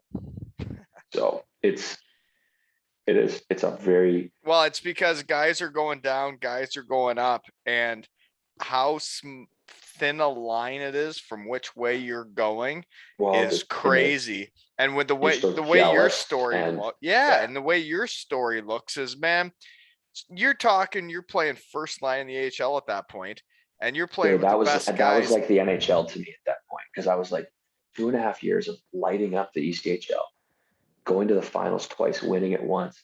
You're like, yeah, let me go play in this league. And I start fucking just scoring. And it was nonstop, having a blast, having a great time away from the league. I got it written down here.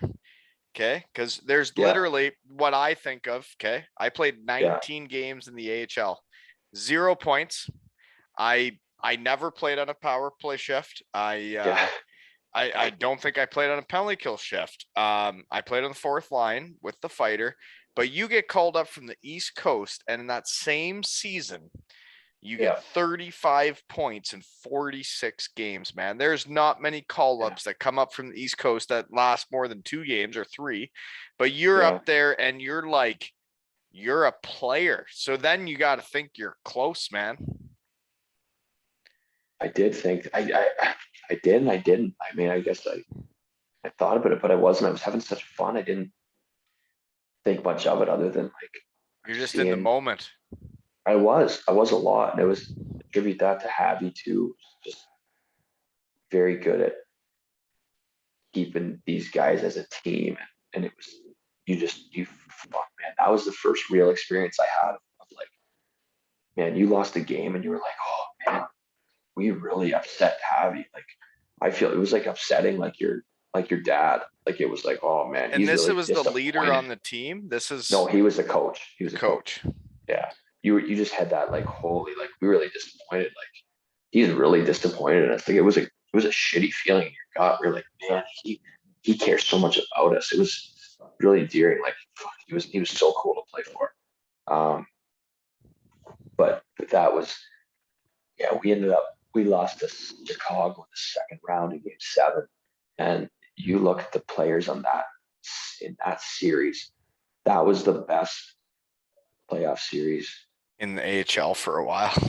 Man, it honestly, I was going to say the best one I've had, but I can get to another one where that was kind of a record break. Well, so it was somewhat of a record breaking series, but it was the players in it with, I mean, on the other team with Krog, Hadar, Sterling, obviously, who actually ended up playing with 2 of those guys and like knowing Hadar very well, just like friends with all those guys later on. But Brian Little was like their third line center. Jesus Christ, I gotta go through. There's more guys. There's so many guys that played NHL. Pavlik. So their goalie was Andre Pavlik. Ours was Corey Crawford. We had Jalmerson was a young 21-year-old on D. We had Versteeg, Bickle, Brower. Well, and the reason you name Dave off Bowen. All these guys is because they won Stanley Cups, and it's all about what you win at the end of the day, right? Like all those guys could make NHL teams, and you're like, well, who's that? But they all won. Right. They all won it all, right? And Yeah, that's what it's all about. And that's what you remember. And that's all I remember. I don't really remember my goals and assists. I remember yeah, basically the nights that when we won it and like those games. That's what I yeah. remember. No, it's true. Like I mean, I remember so much from that season because it was so fun. And there's, Yeah. others that weren't like that, but like even to go on to my 3 years in Peoria were an absolute blast. Well, that's where we're No, at. it So I was, want to know, you rip it up in Rockford. That's where you first yeah, get called up. So 35 points in 46 games as a call up. And you play 12 playoff games in the AHL. And the pod listeners know what I feel about those. If you're playing in playoff games in the AHL, you're a player. And like that's how it works, right? Like they start sending guys down and yeah. but you don't stay with Rockford. So after that hot start and whatever coaches must really like you, you don't stay with them. What goes on there? I think Javi, left that year to go up to Chicago, um, as an assistant. And Avi was who again? that was the head coach in Rockford, Mike Haviland. Okay. Sorry. Yeah. He goes up to Chicago. July 1st, I get offered a deal from Phoenix. Um, Never been spoken to by an NHL team before. So So you're done your third year pro. yeah, You're not far off a point a game in the AHL and you've never talked to an NHL team before and you never had a agent like myself for a while. So yeah, yeah. interesting, isn't it? So Well, I did. I had an agent now. Like, so when I went to Boise, that's when I ended up getting my agent, Matt O's, who I had the rest of my career. And so I got on with him because of he had played in Boise. He was friends with the guys that mentioned Scott Bird. They were still tight. Birdie's like, you need a fucking new agent. Like, what are you doing? Like, call this guy. He'll take care of you. So I've been with Oatsy ever since. But yeah, he called me that day. He said, yeah, he called me a couple days before. He goes, I think Phoenix is going to make an offer. And I was like, well, will Chicago really not sign me? I'm like, what? they were too Like, full, but like, wouldn't you be a cheap guy, yeah, right? Like a cheap, yeah, I would take it whatever. Like that didn't. I wasn't doing it for the yeah. what would give me the minimum, but it was. I really wanted to go back there, and I was like really they after I was playing ahead of their guys. Like I can't sign. Like I didn't understand the business side of that that GM there drafted those guys that I was playing ahead of. He didn't call me up. It was Javi or a guy in the office that called me up from Rockford, right? It wasn't him. So it's like and you grow and And you learn that later. It's like, that's when they start to disagree is like the right, GM signs these guys that he yeah. wants, but the coach doesn't want to play those certain guys and they don't And fit with what he's and doing. at that time, it's like, well, yeah, but so and so is still 21. He's 25, 26. Well, why would we sign him now? We have this guy for 2 more years. This is me. This is not what I was told. This is me assuming where hindsight's very easy and knowing what I know now. This clearly has to be kind of what was going on But because no, it is because like right. I Why would it I is. was That's right? the I way it was right works. under their nose. I was right under their nose. I was playing with all of these guys. They had their plan was to build towards like that first year I was in Rockford. That was Kane and Tave's first year in Chicago. So this was the start of Chicago in 07, Growing. 08. Yeah. Boom, because they won it in 2010. So to look see who was all part of that, it's like really happy for them, but you're like, fuck man, like could I have been part of I don't know, but Right. anyway, it wasn't the cards, but But it's not your decision. People no, but either I offer got you that or they don't, right? I got that deal from Phoenix, and all I said to my agent, I was like, I said, I think I remember saying just like, can you make one call to Chicago and ask them if they'll just do the same thing, and if not, then and they said they wanted to keep me on an A deal. they said they just wanted me on an A deal and come to camp. And that's like the things where you got a great relationship with your agent, and there's these big decisions that like hockey players make each year, or at least for me, it was each year. Other guys, it's more than 1 year at a time, but for me, it was every year. You got a big decision. You're signing up to live somewhere for a year of your life, and it's a big decision, right? And when they say that take you on the AHL deal, well, you show up there, you know the guys, you know the coach, you feel comfortable, and then you have a hot start and a good camp, and next thing you know, maybe it's a different deal. But when you're an idiot and you've never been offered an NHL deal before, you just take it, and then you're in a whole different organization where the coach doesn't know you, you don't have your role, you're not part of it. And so off we go to Phoenix. That was a fucking not. So Phoenix was with San Antonio. Yeah. And you played there for a while, and then you went to Manitoba to finish her off. We're going through this season quick. We don't need to talk about this. No, there's no. I was in one there. I had a pretty good camp in Phoenix. I ended up sticking there. Gretzky, it was Gretzky's last year as head coach. And what, like, are you on a healthy AHL deal with minimum NHL then? I was minimum A NHL, and it was okay. It was a standard A deal.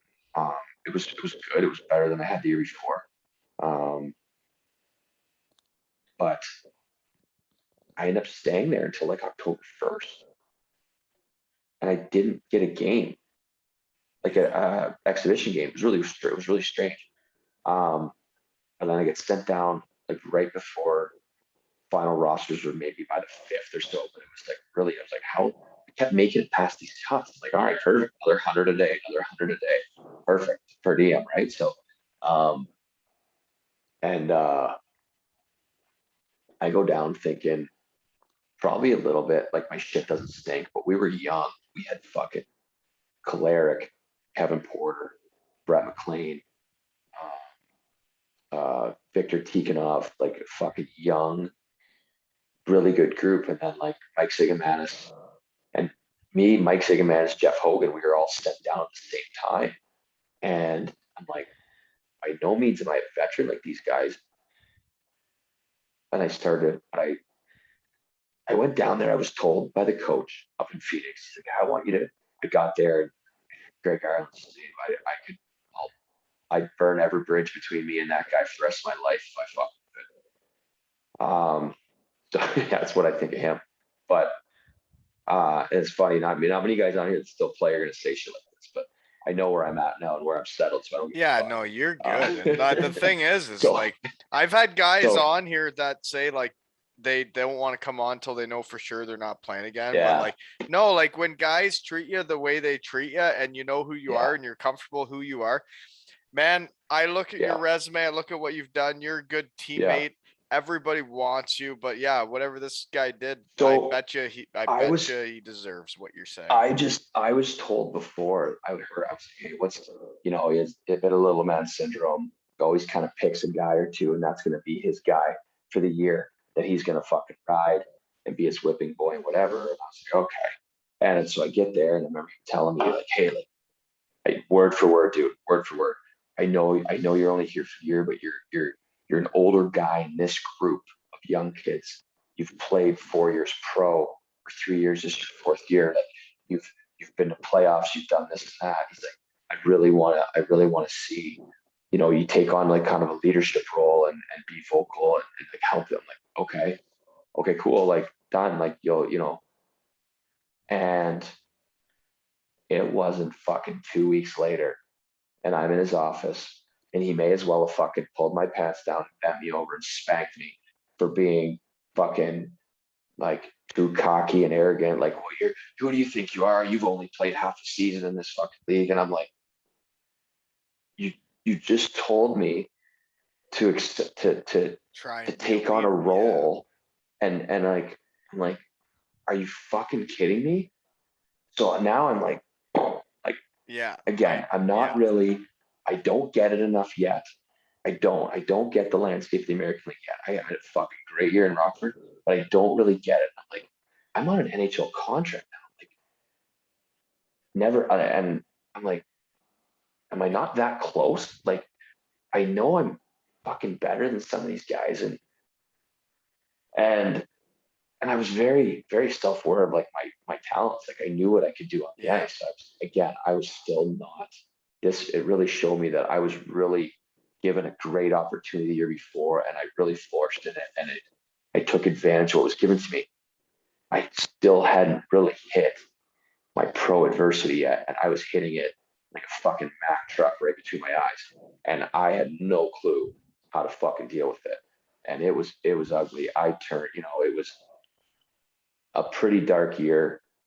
I didn't handle the ups and downs at all very well, and I had some really good guys around me, like especially like in Jeff Hogan, who's one of the best captains I ever had. I wish I would have understood that more at the time, because he was really trying to help me, and I didn't get it. Like, I wasn't willing to listen, and I hate that. I know I've told him I really appreciate him. I've seen him since then, and love that guy. And um, it was fucking dark, man. We went on. We started the year 2-20-1. We had a 17 game losing streak. It was fucking. And We had you a know what the worst part about that is? Because yeah like when I went to Syracuse for my 19 games, 0 points, and played in the fourth line, and yeah never knew if I was playing or not when I'd show up, yeah until after warmups, was mm, they were out of the playoffs. They were brutal. They weren't good. They weren't winning games, and I'm like, right. why can't I have a chance? Like, can you please give me a shot? I see the power play is struggling. Maybe I could help, but if they don't want to put you out, they're not going to put you out. And sounds like that's kind of like it's hard, man, when you're seeing a team lose and you're competitive and you just Yeah, don't even get a chance to go out there and help. right. It was brutal. I mean, it was so bad in that room. Like, it was all building up against the coach and everyone. Like, it was, how is this guy still here? What the fuck's going on? And we had a fight on the ice between teammates in morning skate with fucking Syracuse watching us. Like, it was nasty. Morasty was just fucking loving it, right? Like, it was watching this two of our guys fighting in morning fucking skate of a game, throwing down on the bench. Like, Well, it that's was what Western so, Michigan did for quite a few years, guys, but it was, man, it was outrageous. But so many good guys in that team that when I really look back at it, like, and you could tell how miserable guys were. It's like, well, yeah, professional hockey players when they're losing, nobody's yeah, happy. Everybody no, and hates it, it's, and if they're okay with it, then they're the biggest punks around because you're getting paid to do something. You better well, do and it right. that's where, and I mean, and having to deal with the coach, and like every day, like, it's the first time in my career where coming to the rink, I'd ever been walking on eggshells. So it was like, I didn't know enough. I was like, San Antonio's a fun town. I was, called self-medicating, but like, it was, and then I remember like, I was the scapegoat. So he's like, oh, you smell like booze. I'm like, I actually didn't drink last night for fucking change. I was like, so now you're just fucking guessing. Like, fuck you. Like, are you kidding me? Like, I can't win. So Yeah. Oh anyways, yeah. it got to the point, everyone and their brother on that team was, I remember being weird. There was a gym across the street, like a Lifetime, like a big gym, right? That we had a membership at. We went there after practice. Our practice rate was right across the street. There was a whole group of us, like, it must have been 8 of us, went over, and like, we just decided we'd go play some basketball in the gym. It was trade deadline day. And we got out of there after. We kind of got done. Someone was like, "Oh, what time is it? Oh, it's 1 o'clock." Like, oh, check your phones, guys. Everyone's like grabbing their phones. Like, oh, fuck. Like, they were wanting to get out of there. And they're like, oh, fuck. And I look at mine. It's like, 13 missed calls, fucking 12 texts from my agent. I was like, holy fuck. I was like, I think I got dealt, boys. And sure enough, I got reassigned by Phoenix to Manitoba, who was a first place team about to make a fucking run. They had guys like they had a bunch of guys hurt at the time, like Mark Cullen, who I ended up playing with 2 more times after that, Jason Jaffrey. So I go up there. I meet them on a road trip in Hamilton. My first night, I'm playing with Alex Bolduc and Mike Keane, fucking 3-time Stanley Cup champ, Winnipeg legend, like the I remember fucking him in the greatest AHL. guy, the Yeah. greatest guy, absolute workhorse. I set him up for a goal the first. I still remember the fucking play he made on it, and I played with him the next night, and then game 3 and 4, I think it's in Toronto and Rochester. I'm playing with Krog and Grabner, and I had points in every game. I had points in every game, and I was like so close to scoring, getting on the game sheet every night. And we go to game 5 of this road trip. We're in Rockford, and game 5 of a 6-game roadie because we played in Chicago the next night and we flew from there. So game 5 of this roadie, I got 4 points in 4 games. This fucking team's like primed to fucking make a run at the cup. Like it was nasty. It was such a good team. Corey Schneider was the goalie. Like it was Nolan Baumgartner at D. Like you have an incredible memory. If you look at this lineup, you can't forget that shit. Right? Like, I know. You're right. It was so good. So I'm coming down the wing. It's like I know the Rockford rink. So second period, and I'm on my off wing. I'm playing right side with Grabner, and Grabs can absolutely fly. I go to Sauce the puck to him driving the net. He's coming late. I pull up, go to Sauce one, gets knocked out of the air by the D back towards me in the corner. I'm skating for it. So Grabs kind of changes course, and he's going to go chase the puck. Well, the D falls and trips Grabner. He goes head first right into my knee. MCL, done. And I try to play a couple more shifts. There's not a fucking chance. Blows up like a balloon. And so basically my season's done. I got in one playoff game against Grand Rapids in round 2. I started skating. It was 6 weeks. I started skating. It was a grade 2. It was a very close to a grade 3. It was a grade 2, and I started skating again. I rehab started right away with. Well, when you're in the middle of playoffs and you're still working at it, you're still hungry. We weren't yet though. We weren't in playoffs yet. So the playoffs though, what happened was we were up 3-0 in the series, and I had been skating since the first round playoffs, and they said, "Hey, like you're cleared.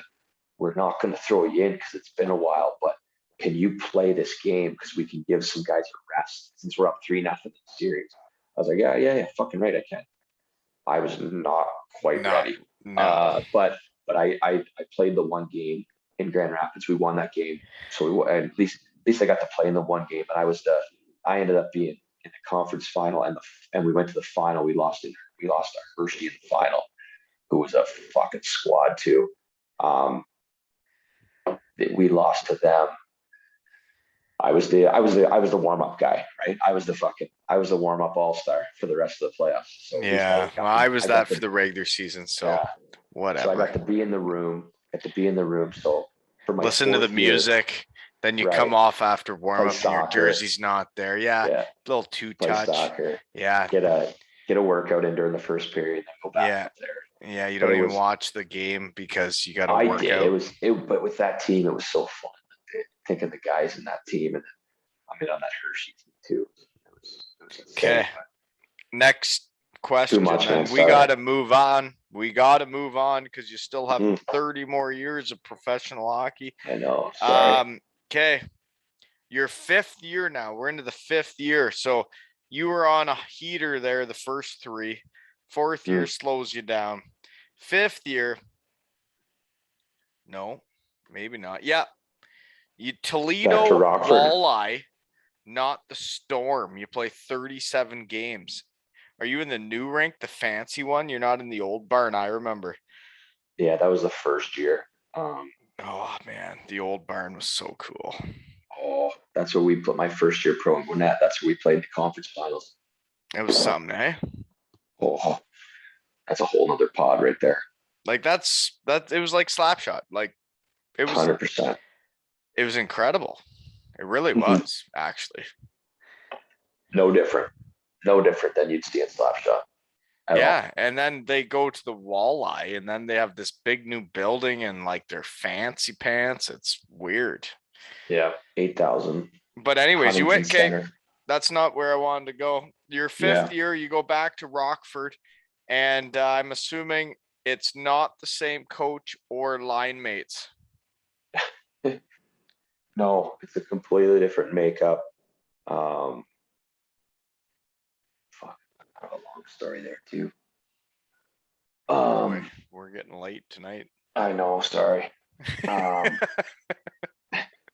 I went to camp in Chicago, and that's the 09-10 year when they do win the cup, which a lot about that year has been in the news lately. We won't touch on that. That's a very touchy subject. But I go down to Rockford, and again, it's good group guys, brought in because I had success there before. Bill Peters is now the coach there. And I know there was an issue of that. That was national news the last couple of years as well with another player. I was in the brief for that. So you were there for that one? Yes. Yeah. The whole Alou incident. Yeah. No, I was. Yeah, I would think everybody on the pod knows where I stand on anything like that. Yeah, that's absurd and shouldn't be happening in the world. It's right. Like. So. Fuck it, I'll tell this story. Do it. Let's do this. Yeah. I'm in the shed. It's Monday night. Let's get some stories going. It's 2 ales and hockey tales. And this is a Woolen Shop brown ale, Bayfie Old Brewing Company. So I'm playing. We have a couple preseason games, and I'm doing well. I end up having and I know it is what it is. I think I had 4 points in 2 preseason games. I was playing with a couple other veteran guys, Danny Bois, and who had lived with that year, tough as nails, could play. Yeah. And Bracken Kearns was our center, who had a great career. He was an old Toledo Storm player too, Bracken Kearns.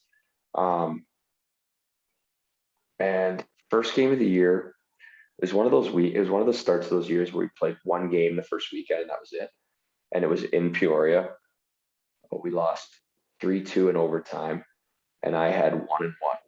I had a goal and assist. They scored on the power play, and I had assisted on a goal on Danny Bois from behind the net. I still remember this. And we had a week off, and we were going on a trip to Hamilton, Cleveland, and finishing in Toronto. It was an idea of some management at the time that maybe we should go a little early and bond, the typical thing, right? And we go into Hamilton a couple days early, so the whole team goes out for the night. We're out. Hamilton's not something to write home about. It's a little, and I didn't really know this much about it at the time. I never grew up hanging out there. I didn't know much, but not the safest of neighborhoods. Hamilton, Ontario. Right. Yeah. Right. No, I've never hung out there myself. Yeah. You're not missing anything. So, I remember this very clearly, and we were out. Like we were going hard. We were having a blast. Great night. No issues with. We were upstairs in this bar, and I go downstairs to go to the bathroom. I remember, and I come out of the bathroom, and we were just closing our tabs, whatever. And I come out, and there's like the dance floor's right there, and there's a tilt going on, just a bunch of locals, and none of our guys. And you bouncers are pushing guys out. I kind of get lost in the shuffle. I get shoved out the exit door. Okay, whatever. I'm outside. I'm like, holy fuck. I'm like, pretty Wild. lubed up right now, and I'm feeling it. It's a good night. We were trying to all get gathered, and I'm trying to find where guys are, and I don't really see guys coming out. It's a big shuffle. The place was kind of packed. I'm like, hey, can I go back in? I'm like, I was with the hockey team who's here. I'm trying to find my buddies. Finally, they're like, yeah, give it a couple minutes. And I'm like, okay, finally, let me go in. And I go in. He goes, let me take you in. I go in. It's fucking bright. I'm like, lights are on. I was like, I don't see anyone. I'm like, hey, I must have missed them going in, and they came out. I don't know. And this is '09. There's not as much of like group texts and fucking, there wasn't any of that, right? It wasn't as weird as it is. You didn't just have your phone to be with the team. Yeah, you're there. You did enough, because I texted one guy. I remember texting Matt Keith, like, hey, where you at? Whatever. And we were trying to find each other. And so someone says, hey, is he with the hockey? He's like, oh, he's trying to find his buddies. And I remember this. They went out the back, take him out there. I'm like, okay. The guy throws me out. I go out, not throws me out. He just takes me to the back door by the stage or whatever, and I go out. And the next thing I remember, the door closes behind me. It's fucking pitch black. I'm like, where the fuck am I? I remember like kind of tiptoeing my way. I'm like pretty shit faced. Like I'm kind of coming to. And I start to see some like shadows and stuff. The next thing I remember, I'm fucking knocking at a cab door's window, at a cabbie's window, fucking bleeding from my head. I can't breathe. I'm bleeding from my face. My hands are fucking bloody everywhere. There's blood everywhere. I'm like, you take me to the hospital. Flipping out. I don't know what happened to me. So I got my wallet's there, but there's no money left in it. My watch is gone. And like my fucking jeans are ripped. My fucking ribs are killing me. Like I couldn't breathe. Like so I got my fucking teeth are fucking pushed back in. The teeth are chipped. Like I'm fucking. So I call our assistant coach at the time, who he was the assistant when I was there previously. I had a good relationship. I didn't really know Bill Peters. He was who he is. Bit of a hard ass, like not you don't feel like he's got your back when it comes to situations like that. Like who am I calling? I was calling him. I even called our GM. I was pretty frantic. Like I'm fucking.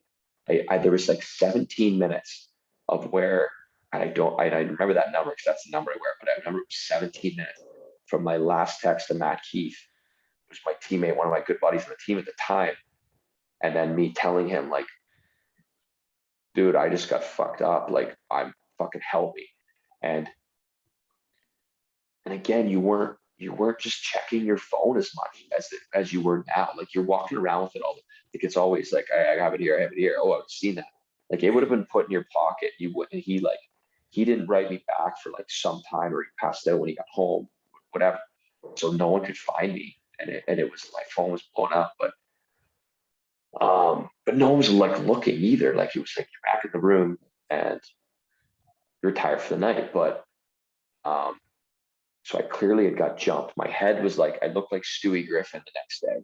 I go to the hospital. The coach comes, like I'm fucking shit faced. I'm fucking frantic. I'm like, I'm freaked out. Like you don't know what happened, right? So it's pretty scary. The next day I got to meet with coach and whatever. And I just remember like leaving there feeling like I did something wrong. Like I was asked, like, oh, were you upsetting anyone? I'm like, I've had like 10 PIMs in 4 years. Like, you think I'm picking fights on the fucking road? Like, are you fucking kidding me? And I remember just like, but I was really fucking scared. Like I didn't know, like, what's this gonna do to me now? I just got back here. It's been one game. I'm doing well. Like I'm feeling it. And like, so of course I'm obviously concussed. So how hurt are you? So well, I was fucked up. Like I couldn't put a helmet on my head. Like it was, dude, like I don't know what I got hit with, whatever. It was a wicked gash. Like I had to get stapled up and fucking, I probably bruised ribs. So I couldn't play for a while. They hid me on the fucking road trip, like the rest of the trip. Like it was a goddamn science experiment. Like I had to sit under the seats. I couldn't go in the stands where anyone could see my face. I couldn't do this and that. I was like, and I get it's a different time, but it was like, what, like that's back when they didn't have, that's back when if anything ever happened, Well, you know what? It really hasn't changed that much, Mhm. really. Like Right. when anything happens with hockey players out on a town, it's usually our fault. Like, Right. you know what I mean? Like, we're usually guys that go out on the town are just having fun and we're just having a good time, Right. and we're not causing anything. We're not trying to Right. cause anything, but people No. see us out there and they want to do whatever, and like whatever reason those people had to do that makes it's absurd. But then So like I get it as like back then, like if anything ever happened at a bar, nobody's having your back ever no. about And I anything. was so I all I remember is being told that I was told, okay, here. So here's the story we're telling Chicago is that you were because they were so worried that Chicago was going to find out that the whole fucking team was out and it was condoned and it was okay. So I was told that we were going to tell Chicago you were out with a former teammate on the other team, which I was to start the night because I brought his name up. And we just went for dinner to start the night. That was early. And then I went from there with the rest of the boys.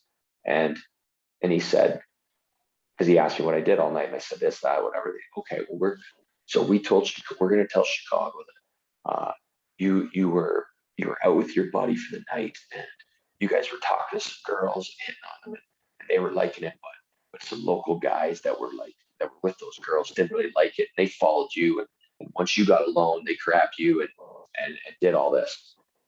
I'm like, okay, like what was I gonna fucking combat that? Like Right. not back And these then, are right? your Like right yeah. now, Yeah. but this is management. This is management and And these are the staff. guys that control your career. Yes. So so again, that trip was a fucking nightmare. And then I don't play for probably a couple of weeks because obviously I was concussed, but I know I came back too early. I know I did. Because I remember the night in Chicago, I got fucking clipped by a guy. And I was like, holy fuck, because I had never felt like this before. And I'm gonna gut it out and keep playing. And Like we wasn't all elite, did. and it was, and then you're healthy, and then you're not playing. And hey, I don't think you're like you don't look ready. You got your shit together, and then the next week I'm in fucking Toledo, and it was like, oh, you're healthy, right? Like you're cleared to play. I'm like, yeah, sure, okay, you're gonna go to Toledo. I'm like, fuck, here I go again. Like I thought I was done with this league at the time, right? Yeah. So I go there, and Nick Fitucci is the coach, and a Toledo legend, an ECHL Hall of Famer, who was a fucking one of the best guys I've met in the game as well. And he just said, he goes, hey, I kind of know what happened. I said, he goes, well, you tell me what happened. And I told him the story. He goes, I just want to see a fucking smile on your face again. He goes, I know you can play. He goes, help us out. I will play the shit out of you. And he goes, like, I just want to see you happy again. I just want you to love the game. I had a fucking blast there, man. Like he really rejuvenated me and like helped me. Um, Well, and something like Big that time. So happens, man, you'd be yeah, pretty sour. You would be yeah. you'd be You just pretty hate. Yeah, sour it with was how you were treated and the well the way year it was dealt before, with, and and yeah. then like nobody's got your back, and then you end up back there. I couldn't imagine. That would be So yeah. that was the long and short of it. And then I mean I remember, and then to top it off, like, and I was up and down a little bit here and there, and like you'd go up and fucking score a goal, and then you fucking healthy the next day. I know that's not what it's about, but it's like, don't tell me you need me to produce, and then I do, and you fucking. So I go down and we finish. We end up losing first round to Charlotte with Toledo, and we're on the bus. It's the booze fest on the way home on the bus through the night. You're done for the season.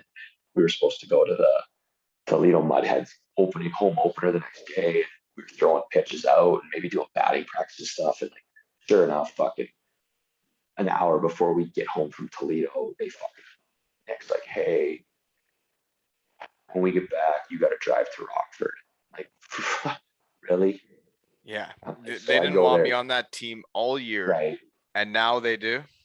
Yeah. So I go, and I've already given up my apartment to another guy. And now I'm sitting in a fucking hotel, and I play maybe a game or two, and then playoffs comes and we get slapped around 4 straight to Texas. I don't get a fucking minute. It's like I don't play a game. Like, you want to throw me in? Like I did pretty well down there. I did what you guys asked. Like, so whatever. But anyways, that was it for that. I couldn't get out of there quick enough.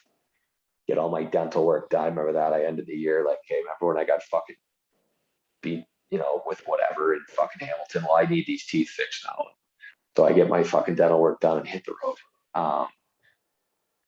And that's a tough story, man. Like it really Yeah. is. Like I've heard of Hamilton. I don't have an idea because I was in Elmira, which was Right. it's an hour and a half away, but it's not Hamilton. That's for gosh No. darn sure. And it made me think of like all the nights out you have as a hockey player in all the different cities that you do end up doing it. Like you don't really know where you're at and you don't know the landscape. You're just trying to have a fun time, right? Like you're just Right. blowing off steam after a game, and there's some guys that like you just don't know the landscape, right? And if you're in Hamilton, you could end up in the wrong places just because you Right. don't know what you're doing, right? Oh, tough place, wrong time. Yeah. So, Okay. but that brought me back to, I called Pyler here in Atlanta and I said, I want to come back. I want to start there. And I said, I think this will be my first step in maybe trying to go to Europe. And I want to come back and play with you again. And that was always my safe haven, was going back to Jeff, because I knew what I could do for him. He knew me.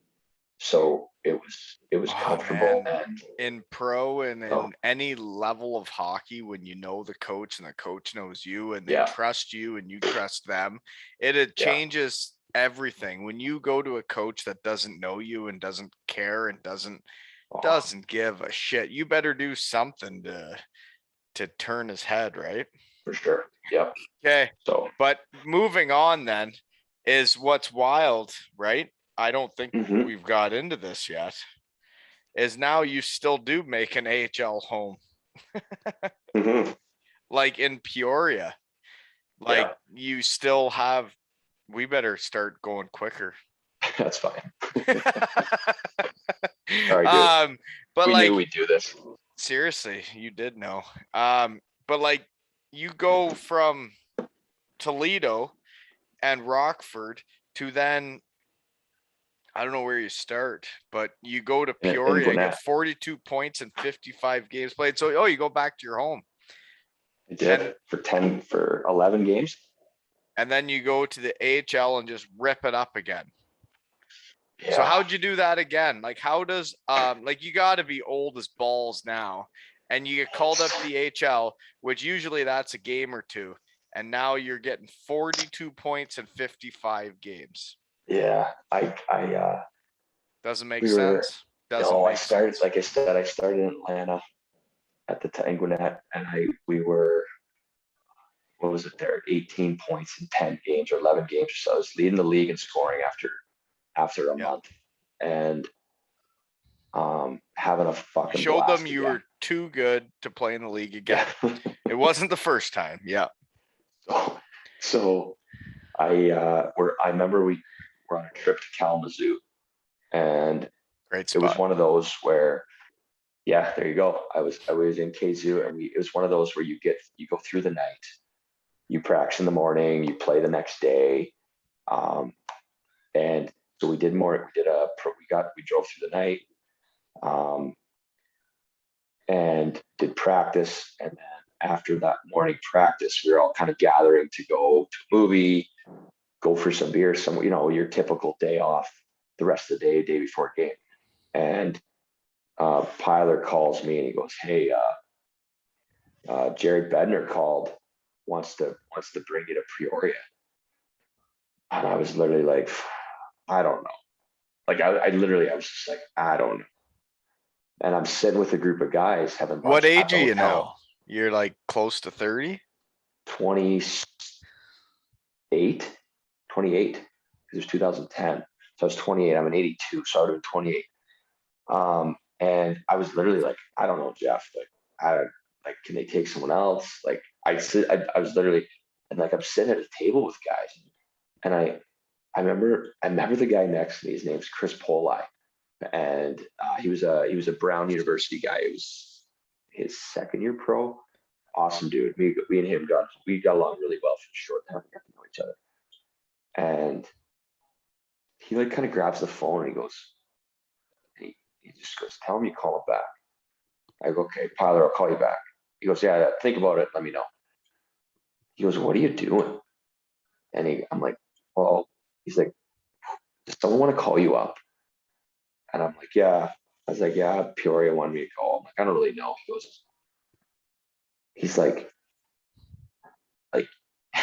he's really like really fucking intelligent, like sarcastic, dry, like he'd be Yeah. fucking great on like Seinfeld, right? He'd be that kind of guy, Larry David type guy. He's like, "Are you done insulting us here enough yet? Like, get the fuck out of here." Like he looks at me dead in the eyes. He's like, "Get the fuck out of here." Yeah. Time to go. Yeah. And he's like, "All right." Well, and like he's like, "No." He's like, just he's just you've earned it. Like you should not be here. Like go. So I called Betsy and he says, and I called Vedner and I was like, "Hey Jared, he'd recruited me years ago and so we kind of knew who each other was." He's like, I was like, "Well, I don't really know." Like I said, I may try to go to Europe next year, having a good year, like I'm having fun. And I was like, "What?" I was like, "Can you tell me like the situation I'm coming into?" And I was, again, like I'd learned a little more at this point. I knew what to ask him. He's like, "Well," he goes, "I'll be straight honest." He's like, "We're a really good team, but we're struggling scoring lately." And he goes, I'm like, "Okay." And I'm like, he's like, "Will I play?" And he's like, "I'll tell you right now." He's like, "You come here tomorrow, you're playing with Hensick and Graham Mink, and you're gonna play on their power play." I said, "What time's my flight?" Yeah. I was like, done. That Sure enough, Hensick was yeah. ridiculous in Michigan. So and I ended up getting like a lifetime good friend there in TJ, and where we're both at each other's weddings, and it ends up being my centerman the next 3 years. And basically we got an apartment next to each other all 3 years. We became really close right off the bat, like Well, kind of like tell the him I brother. want him on the pod. Yeah, he'd be good. He might be. Yeah, he'll do it. Yeah, So, no, and he what's that funny? guy was really good in Michigan, man. Yeah, he was Mhm. really good. I was surprised he was He one of was those guys that didn't make it, right? well. He was so good everywhere he went. But then again, and right there again, just like the It's Rockford, like it's like I it doesn't score matter how good you do. Like if people don't want to call you up, you don't get called up. And like right. that guy in college, man, was so much better than and it was Yeah, like he was playing a different game there for a couple of years. But moving on, we got to move on. yeah, yeah. We have to. Second year, 22 goals. Third year, 26 goals. This is all in Peoria in the AHL in 3 years. So you're scoring 26 goals in the AHL, but shit, man, you got to be at least 40 by now. Oh, sorry, no, not no, but you're 30. still scoring a lot in the AHL. Yeah, But yeah. did you feel like you're close to a call up doing that? I was old enough. I was like I said, when my time in Peoria, I was 28, 29, 30. So you're like 8, 9 years older than some of these guys. Yeah, and man, I'm telling you, there was I think 3 or 4 of those entry level guys that were rookies when I first got there were all guys that like came to my wedding in Atlanta. Like I got really close with a lot of these guys. Like That's those awesome. kids, like I bonded with them. Just like we had a phenomenal group there. All 3 years, like I had a blast. I had a blast in Peoria, man. So it was no, I don't know what the call up stuff. Like I mean, I You never know, right? And then all of a sudden well, you just whatever. well, the third year was 12-13. It was the half lockout year. Oh yeah, So I remember that. we yes. So there was, I mean, that would have been like, that's the year I thought going in, like, if there's no lockout, like I would have at least went to camp, got another preseason game like I did the year before, like something like maybe, hey, I'm here again, like someone's going to bat for me, maybe it'll happen type thing. And obviously, I was too busy this summer with them dealing with lockout for anything to really progress. So it never happened. So it is what it is. Yeah, the lockouts, man, it changes a lot of guys' careers, like different ways it Mm, can go. Like some people make it after being out of college, yeah, some people don't. But like if you miss that year, it's like yeah, COVID and all this shit, man. There's a lot of people missing what they do. And right. I'm sure you're just itching to get back around the boys and be part of the team and like joke around with all the new rookies and all the young Yeah, bucks, eh? buddy, I'll have played once the season starts. I'll have played with guys born in the 60s, 70s, 80s, 90s, and 2000s. I'll have 5 decades worth of teammates. Like it's of birth That's years. different. It's yeah. I got a question. Mhm. If you play in the AHL in the East Coast and the EBEL, the Austrian League, Yeah, when you get to 1,000 games, do you get anything? I doubt it. Yeah, I got yeah, I got 20 I got 25 games to go.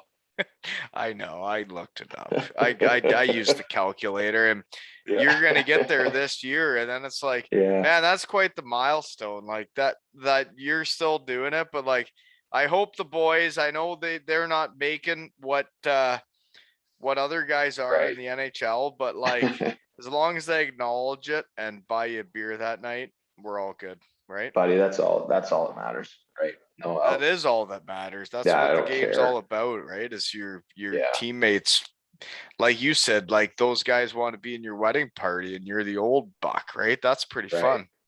Yeah, it was no, it's a beauty group of guys there. It was like that whole entry level deal was, like Anthony Nigro, Mark Canary, Jake Allen, Phil McRae, Steph Della Rovere. There was a whole crew of them. Tyler Very Shattuck, interesting when you name off man, names, and I know like a bunch of them, but I don't yeah, really know them. I just know the name yeah, you say. yeah. That's But hockey, that eh? was Like, that was like all that. Those are all rookies. My first year in Peoria, it was crazy. Yeah, just a well, bunch you of ripped it fucking up there for beauties, man. 3 years, dude, and then I gotta say though, you're old as balls now on your third year, and you get traded to the Wilkes-Barre Penguins. It looks like for the playoff drive. Yeah, But then you got to go to a new organization and a new coach and a new team, and you got to try and find yeah, your way again, right? real fast too because it was because of the lockout. All the trade deadlines got pushed late. So I was traded a week before the season ended because that was the AHL deadline got pushed. So all man, teams were unloading. Like all the teams at that point knew if they weren't making playoffs. So teams that were like picking up guys that had big years. And so they brought me in and it was they were one of the I came from a team that You had 26 goals during the lockout? yeah, Seriously? it yeah, You had 26 goals in the AHL during the lockout? yeah. You're supposed to play in the It was NHL after that. Did you know that?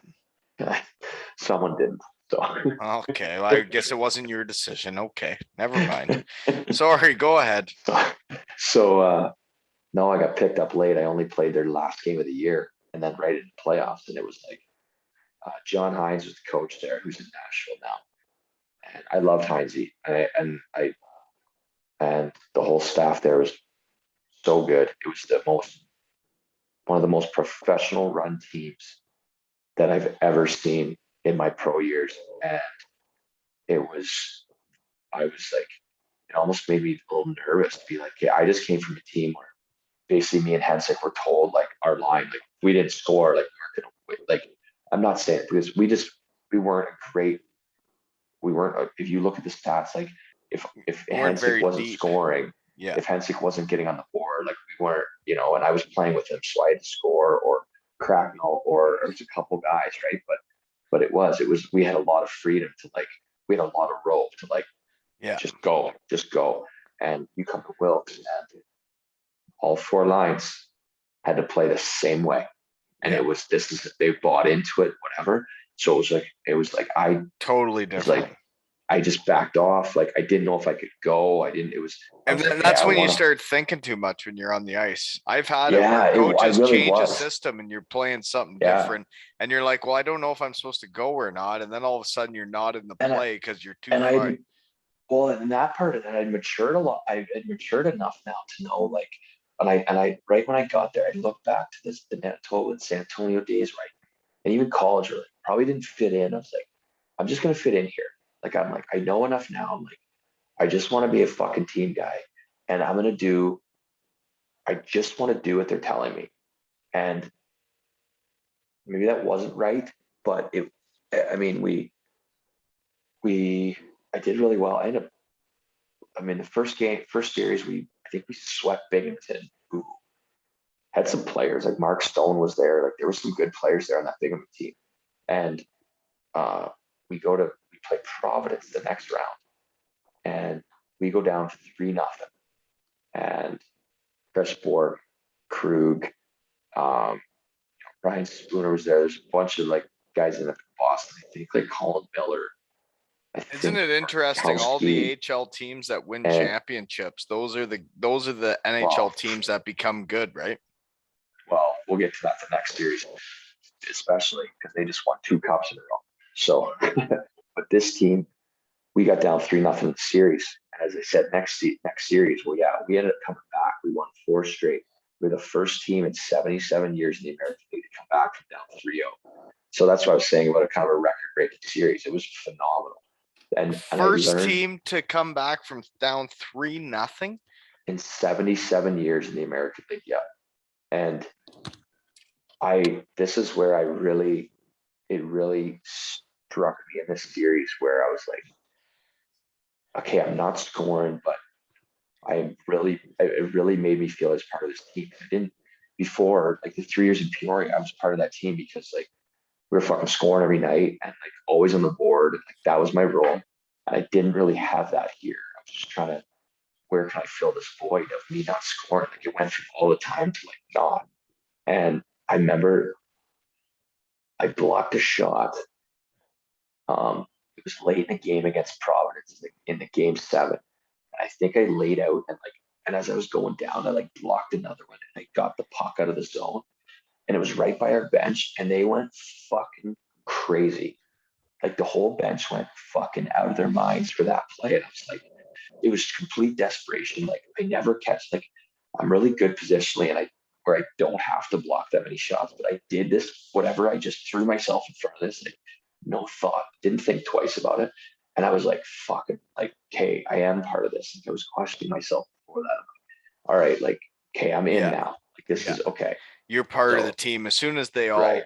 congratulate you like that, you're part of it. That Yeah. was and that really was like, hey, this is what it really takes to really be that guy. And it took a while, and you still learn and you can still learn to this day. But anyway, we win that series. We go on and have to play the fucking Syracuse Lightning. And Tyler Johnson, Andre Palat, fucking Radko Gudas, Schuster, Richard Panik, like all these guys, Brett Conley, all these guys who have won cups now. And that was the coach too, right? Like the coach. No, he started the year there. That's the year he went up mid-season after the lockout. So he went up mid-season that year. So Cooper wasn't there, but he was there the year before because they were Norfolk and they won the cup that year. So yeah, man, when you see some of the talent in the AHL and like what's coming, you can see which teams are going to be good. Anyways, we got to keep going, man. This is a late Monday. I know. Holy moly. Next year, you played on 3 different AHL teams after that. I don't even know if we want to talk about this. You played for OKC, San Antonio, and Chicago. You weren't in the coast, but you were there, so that's good. Yeah. Okay. Good work. Yeah. Okay. Yeah. But then what's the decision after a tough year like that? If you're on 3 different teams, you don't feel like you got a home right now. So then you decide to finally go to Europe. Finally. Yeah. I lasted one season. You grinded out for a lot longer. Yeah. And that was a desperation move going to Europe when I did, because I didn't leave until like September 5th. Oh, so you weren't one of the early signings where you're like part of the. No, and I'd had plenty offers to Europe like over the years in Germany and even like a Swiss B at one point, which I know you could last there forever. But I just kept chasing it. The money kept getting better in the American League, so I liked it. I liked at the time. I was like, I wasn't gonna leave. I was playing with TJ Hensick, like no chance. And Right? No, you wouldn't. I wouldn't leave no, that situation. right? No. So it was no. I went there. But you Like two I would said, have it was been two old boys playing together in the AHL by then. Like yeah. both of you would have been. The most AHL teams, your first line players aren't that age. No, I was getting to 30 that last year, and he was 27. He's an 85. I'm an 82. So Yeah. but no, went to Bolzano. But I had a good year. It was just not the professionalism wasn't, Wasn't what you're looking for. No, and I know that's Europe, and what did it for me was I know that owner was a complete fucking scumbag. Let's call it what it is. And there's bad guys that run teams over there. Like there's great teams that know how to win, and they build things the way they should be. And they're usually former players that know what it takes and what you need as a player to perform well. Yeah, this guy was not that guy, and it was just a shit show from day one. Not getting paychecks. I mean, I left.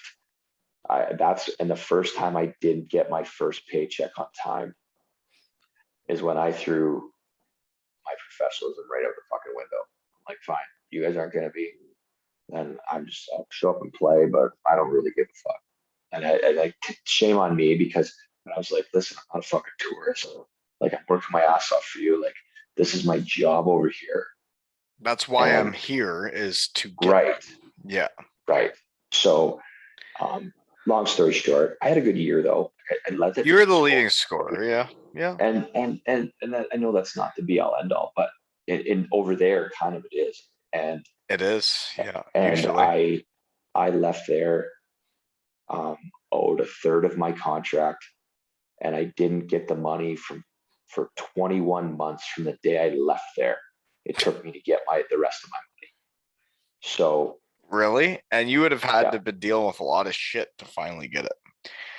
It was email after email. Like, it wasn't short of me sending an email to this owner, like literally, like,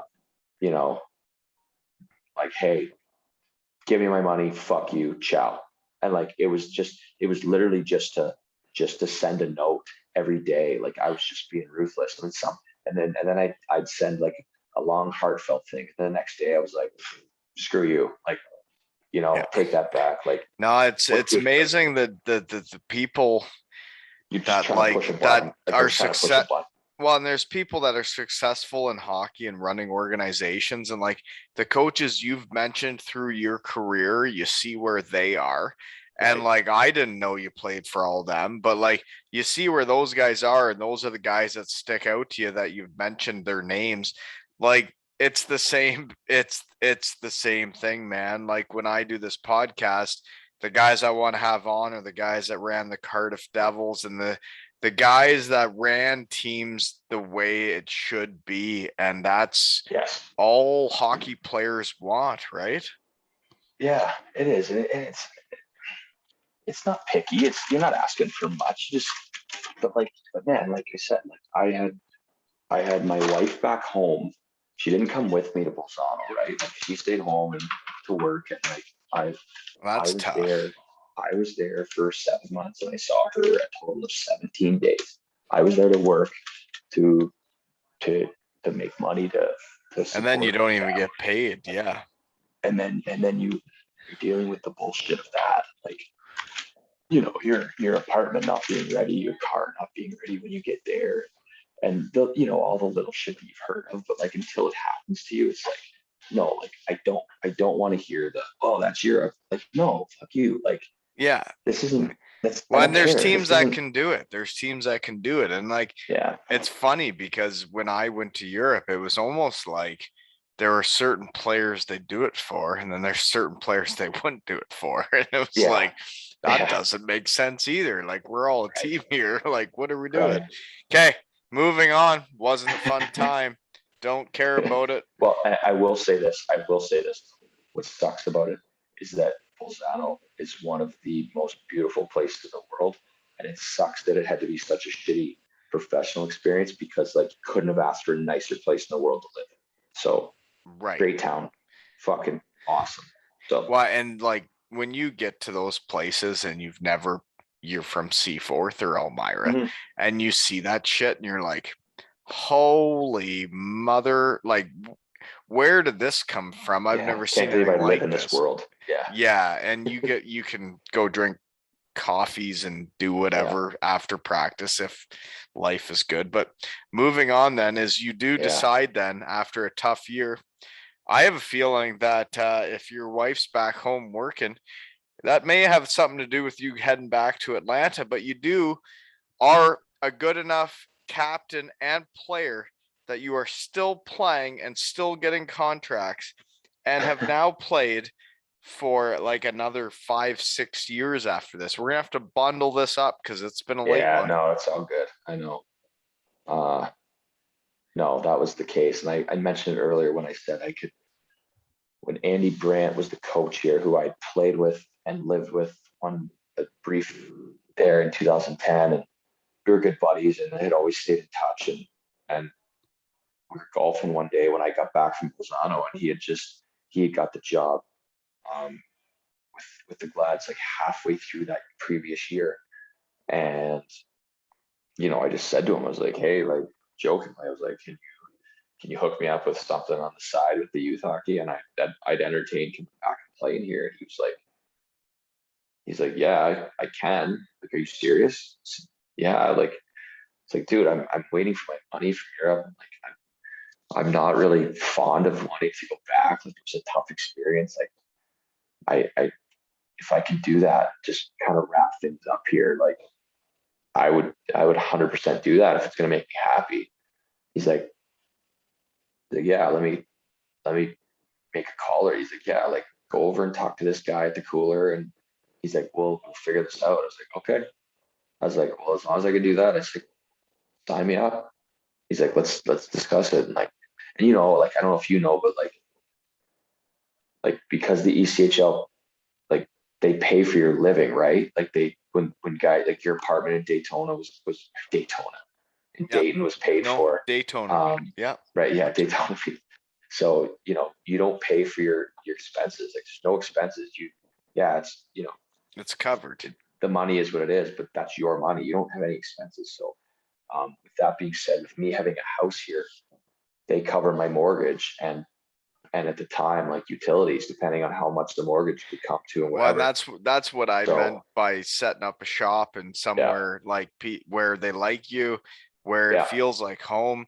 Like back when I was first getting to the coast and people were telling me about it, they're like, you got to find a home where they can help you out with your mortgage, and yeah, they're not paying your rent, like they're paying your yeah, mortgage, and that changes everything, right? yeah.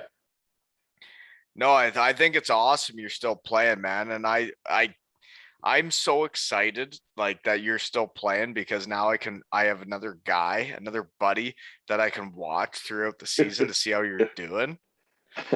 Seriously. No, I know.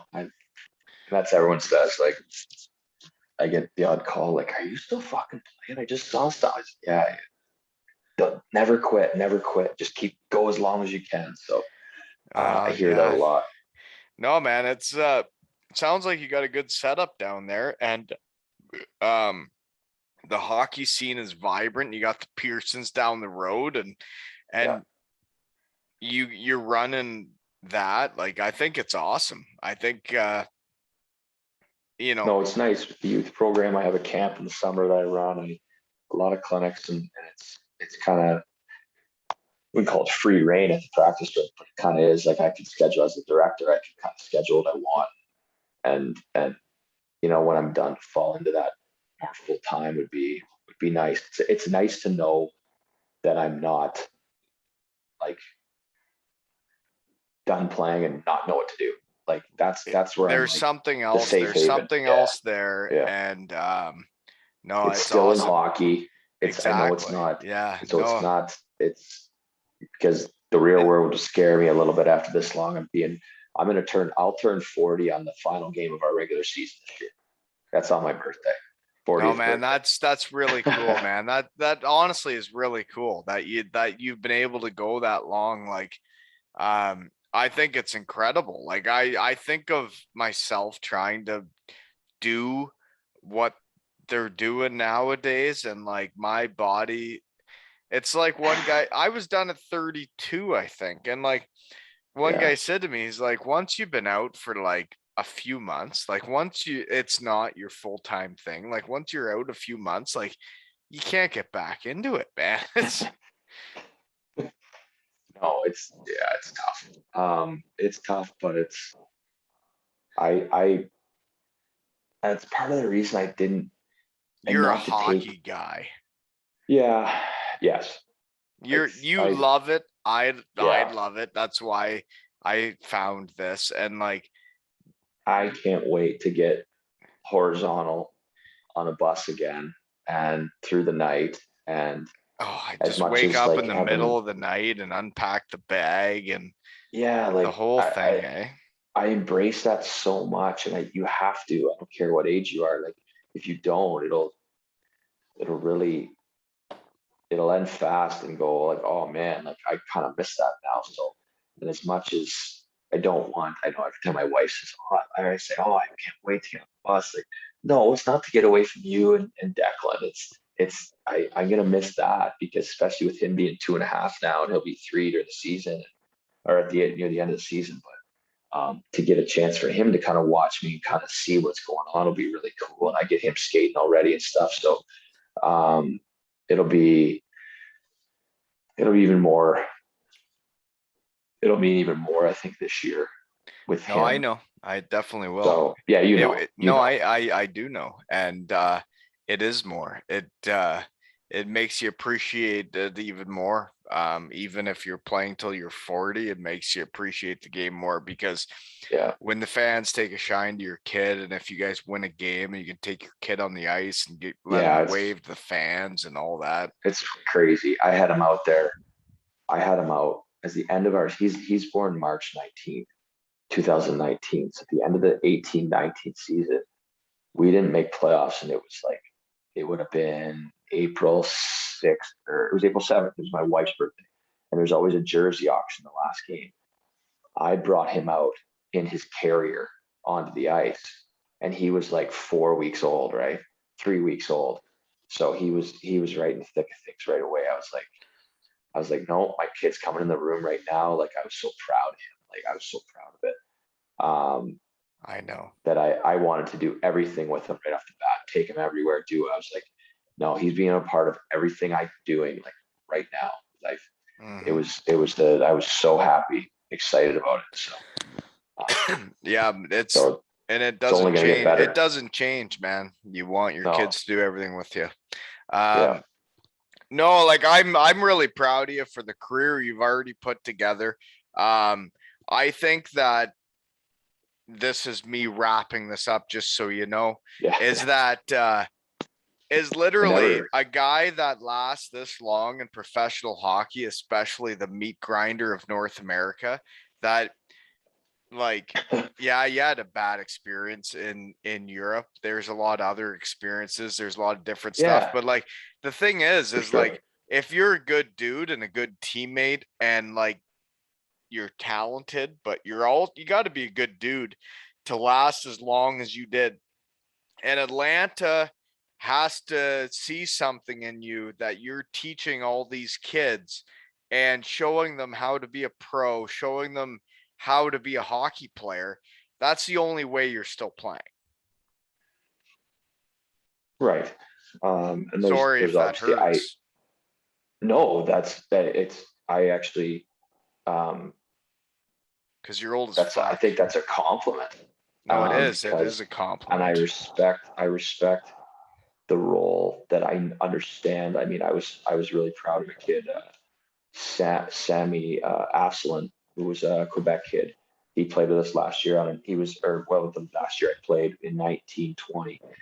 He was on an A deal with Providence, and he spent this last year in the COVID year playing with Providence. He was on a 2-year A deal, and in the COVID year he played with them for their 25 games, whatever it was, and he just signed a 2-year deal um, with Boston entry level. So, and I texted him, hey, really proud of you, and just to get him back, like say, hey, thanks, like whatever. And there's a couple other guys that we've had here, like Dan Vladar, who got his, some work in Boston this year. He just got traded to Calgary. Like that's another. He came here. He was 19. So you guys are with You're with Boston there We now? we're with Ottawa now. We were for the last 5 years. Now we're with Ottawa. So we had a lot of the Boston guys, or some of them, but like Vladar and Sammy are two that stick out to me as kids that were finding their way, and I really took to. And like Vladdy, I hope he has such a good time in Calgary. One of my buddies is the goalie coach there, um, and I know he'll take care of him. But he's one of the fucking best, man. Well, when I listen to you talk, and we're now 3 hours into this, I think. Jesus. So we better stop. But the thing I get from you is you're a hockey guy, and you care about these kids, and you care about how they do. You're like a good person from Seaforth, Ontario, and you care about, like, it's not just about you. So like it's been great to have you on, and I hope that you have a great season and you teach all these young punks how to be a real pro. No, hopefully it goes well. There's none of this shit keeps happening, but no, I'm excited, man. I can't wait. It's 6 weeks away from camp and all the guys getting here. Cannot wait for a real practice. Like as bad as this, Oh man, it'd be like, so fun to be back around the room and fuck around with the boys, and yeah, I can't wait. I know. I know. Just to be a fly in the wall now, like you can't. And the thing is I think conversations. you're gonna stay in hockey because you know everybody in North America, and somebody's gonna hire you to help out. But if you do need help out of hockey, I'm here to chat anytime. Okay.